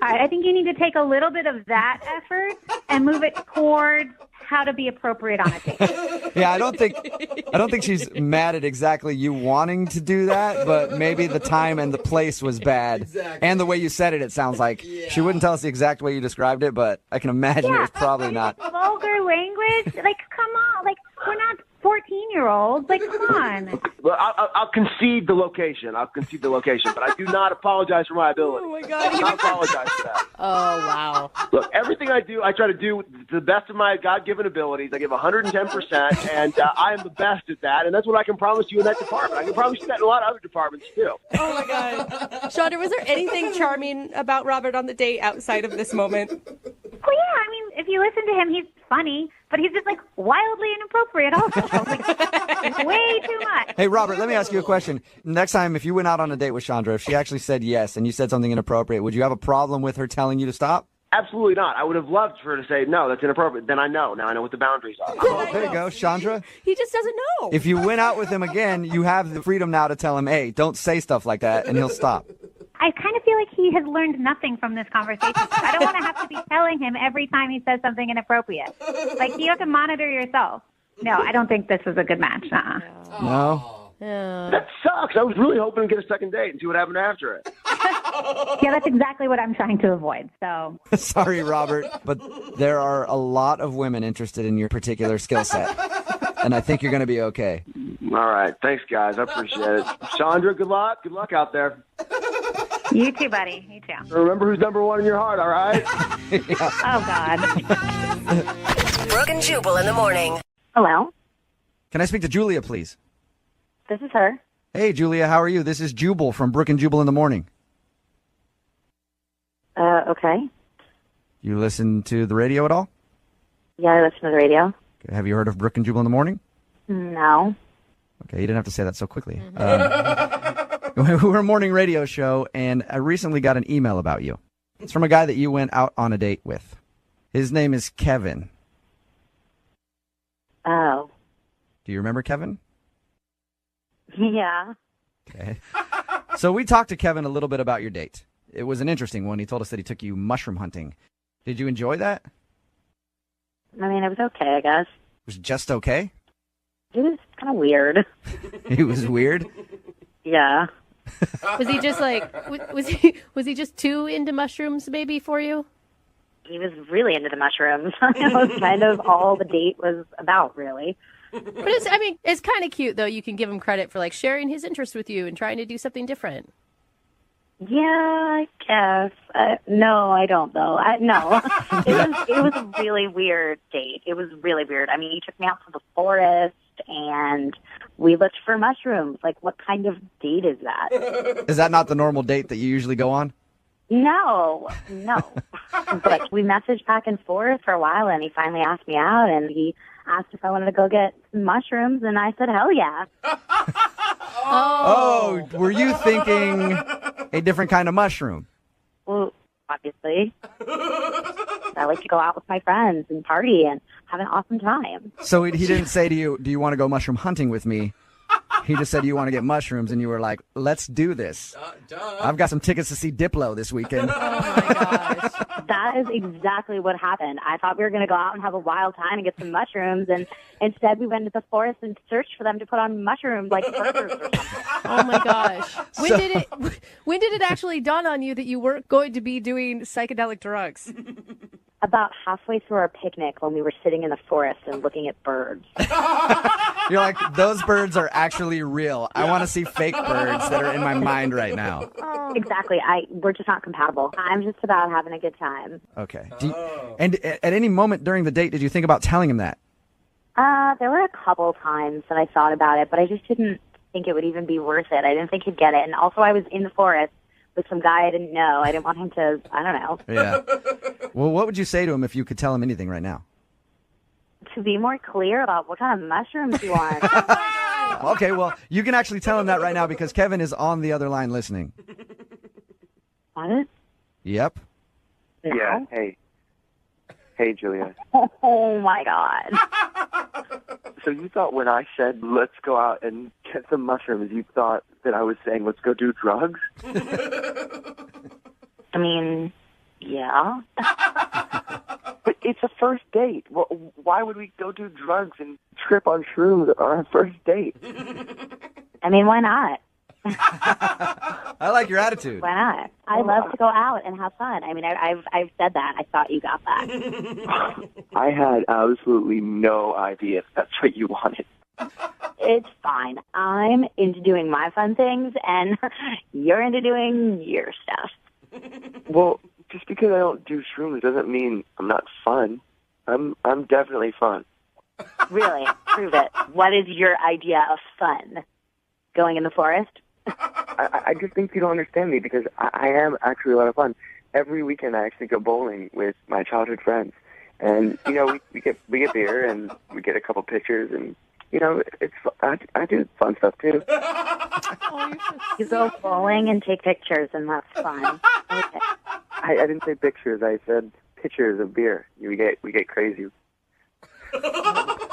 Really crazy at the bowling alley, huh? Okay. But Kevin, I'm sorry. It's just this. I have very different ideas of fun than you. My idea of fun is going and staying out all night, literally all night, having whatever pills people offer to me, dancing to EDM music throughout the night, and that's it. And 24-hour ragers, man, like that's my idea of fun. And your idea of fun is going into the forest. So I just don't see it happening. I stay up late too. I can stay up late on you know, I can do 24-hour. Parties. It doesn't sound like it, Kevin. No, it's not a bad thing. That's just you. Just be you. That's fine. I do have to ask, Julia, would you like to go out on a second date with Kevin? We'll pay for it. No, that's okay. Okay, that doesn't really surprise me very much. Kevin, are you okay with that? I mean, I guess I am okay with that. I'm fun. I know I'm fun, and I guess I just have fun in different ways and kind of better ways. All right, Kevin. Well, that second date didn't work out for you. I'm sorry about it. But there is a girl out there who will like to hunt for mushrooms with you, I'm sure. Okay? Yeah, I know there is. All right. There's lots of them. In the meantime, I do have somebody I'd like to introduce you to that I think you might click with very well. Nice. Her name is Molly. That is enough. Brooke and Jubal in the morning. Hello? Hi, can I speak to Hillary, please? This is Hillary. Hey, Hillary, how are you? This is Jubal from Brooke and Jubal in the morning. Hey. Hey. What's going on? Who is this? Jubal from Brooke and Jubal in the morning. I'm calling you because somebody recently emailed us about you. Huh? I recently got an email from somebody who wanted us to get in touch with you. His name is Dane. Okay. And you went out on a date with Dane a little while ago. Remember him? Yeah. Okay. Well, Dane really enjoyed your time together. He told us a little bit about your date, but he actually wanted us to get you on the phone to find out why you're not calling him back because he would love to see you again. I'm just not really interested anymore. Okay. He told us about your date. He said that you guys were actually on the way back to his house and you told him to turn around. He told you about what actually happened on our date? Yeah. Yeah, because we weren't going to call you out of the blue without knowing what he thought of the date. So we talked to him a little bit about it, and he said he had a great time. You went to dinner and a movie, and then he was hoping for more, and then you asked him to turn around and take you back to your car. Well, yeah, that kind of happened. Did he say something to you to make you have a change of heart? Well, you really shouldn't ask somebody on the first date what their favorite type of condoms are. That was honestly a question he asked you? Yeah, that threw me off, dude. Yeah, I would think so. How did that come up? How did that come up? Yeah, I've been on a lot of dates before, and I've never once asked anybody what their favorite condom is, let alone on a first date. Yeah. It was just like that. It was just kind of like out of the blue. Like 1 minute we're talking about how awful dinner was, and then he's like, so, hey, what's your favorite type of condom? That's even a creepier way to put it. Not what kind of condoms do you like, what's your favorite condom? Yeah. It kind of almost sounds like he's calling you slutty a little bit. Like, hey, you must be a condom I know you connoisseur. use a lot of condoms. What's your favorite one? I know. Like, seriously, like, that was just offensive. Like, what kind of girl does he think that I am? Did you answer him? No. I was like, no, I think that maybe we should just call it a night. Yeah, Go back to my car. That's a way to kill the mood, I think. Absolutely. I don't even like having to go grab one like from my dresser drawer. I feel like it kills the mood, you know what I mean? But then be like, hey, I hope this one's appropriate for you. Let me pick out your favorite. Yeah. I got a whole plethora of sizes and shapes, whatever you want. Oh, man, Hillary, I'm sorry that you had to go through that. Thank you. Yeah. I should also tell you that Dane's actually on the phone and listening to this, too. What? Yeah, he's actually on the other line. Hi, Hillary. Oh. I'm really kind of floored. Like I didn't realize. I'm sorry. What can I really say? I'm sorry that you got offended, but I'm not sorry for asking you that question. Oh, wow. Because I think it's kind of a fair question to ask. I thought it was being nice. What? Polite. Are you serious? You thought that I was that kind of girl? Well, I don't Hello? think you're a particular kind of girl, but we were heading back to my house. We left the movie a little early. We were heading back to my house. I mean, maybe I just had the wrong assumption. I mean, Yeah, maybe, you think? Maybe? Possibly? well, when you got in my car, maybe it would have been nice to tell me that, hey, I just want to cuddle or something like that. I thought it was actually a pretty logical question in this day and age. Logical? You think that's logical? Like, it would have been nicer if you would have just asked what kind of flowers I like, not what kind of condoms I want. What? Why would I ask you about flowers when we're about to go back to my house and have sex? I might ask you about flowers. You the don't next know morning. that that's what's going to happen. You don't know that. Well, come on. I met you off Tinder. Come on, There Dane. you go. That's good rationale right there. Just because I met you off Tinder doesn't mean that I'm going to sleep with you, you moron. All right. I don't Well, why know. were you going back to my house? I'm so confused. And Hillary, why wouldn't you have just told him at that point, hey, we're not going to need condoms because we're not doing that? Well, I said, take me back to my car. That was enough. Well, I think the polite thing was to ask you what kind of condoms you want. The impolite thing was to not call me back. Yeah, there you go. You're the one who's wrong here, Hillary. Hey, Hillary, would you like to go on a second date with Dane? I will pay for it. I really would like to. Hell no, I will not go out on another date with him. All right. I kind of figured as much. Well, Hillary, thank you very much for your time. I appreciate it. Sure, thank you. The one thing that I do need to know, though, is what is your favorite kind? Ribbed for her pleasure. Nice choice, girl. That's all you had to say. Brooke and Jubal in the morning. Hello? Hi, is this Bryce? It is. Who is this? Hey, Bryce, how are you? This is Jubal from Brooke and Jubal in the morning. It's a radio show. I'm sorry, I don't get calls from radio shows very often. Yeah, I know it could be kind of weird. Listen, I'm calling you because one of our listeners actually sent us an email about you and asked if we could track you down. You have any idea who I could be talking about? No. Do you remember going on a date with a girl named Amy? Yeah, I do. Okay. Well, Amy emailed us and said that she had a really good time on your date, but it's been about 2 weeks now and you're not calling her back. So she asked if we could get you on the phone and find out if something went wrong. I really don't want to talk about it.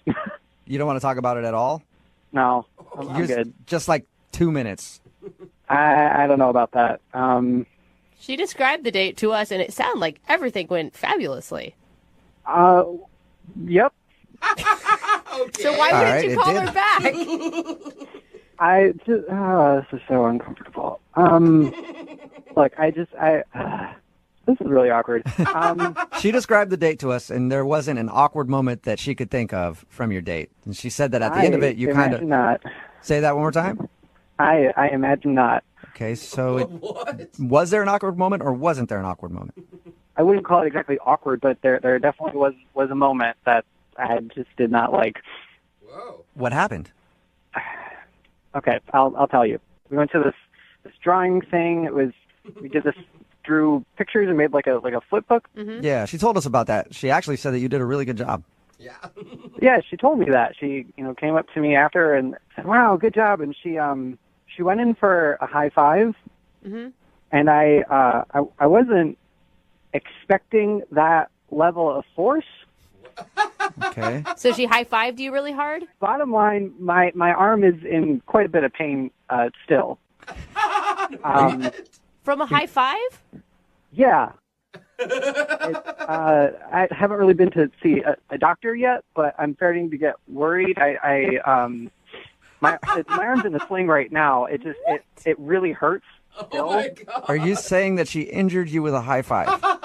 Well, it may sound funny to you, but I had shooting pain up and down my arm for the rest of the time we were in there, and she wanted to go out and get drinks after, and I told her I had work the next morning, so I left and went straight to the pharmacy and got a sling for my arm.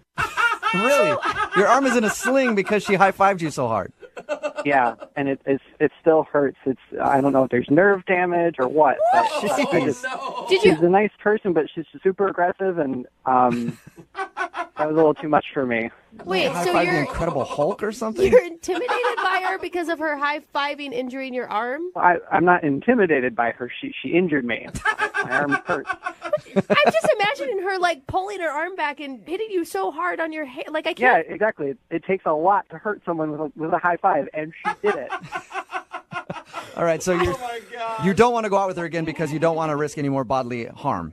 Is that what I'm getting? I'm pretty much leaning towards a no. Okay. Well, you know what, Bryce? Maybe she can change your mind because she's actually on the other line listening to this and wants to talk to you. No, she's not. Yes, she is. Amy, Bruiser, you there? Bruiser. Hi. You big meathead? You hurt Bryce. I can't believe this. So you're not calling me back because I high-fived you too hard?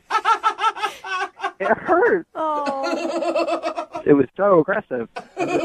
I'm not into that. Amy, can I ask, do you try to come off as maybe a little bit harder than you are? Or tougher? Maybe because I'm so little. I'm 5'3" and 115 pounds. Like, what do you have, like bird bones? Where does that even come from? You were joking like this on the date the whole time, too, and that kind of bothered me, too. You hurt my arm. I barely high-fived you. That wasn't even, like, my most emphatic high five. Are you threatening him now, Amy? No. Do you feel bad?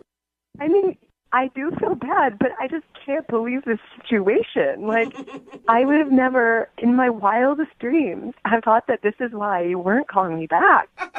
You're super aggressive, and you got to warn someone when you're going to go in for a high five like that.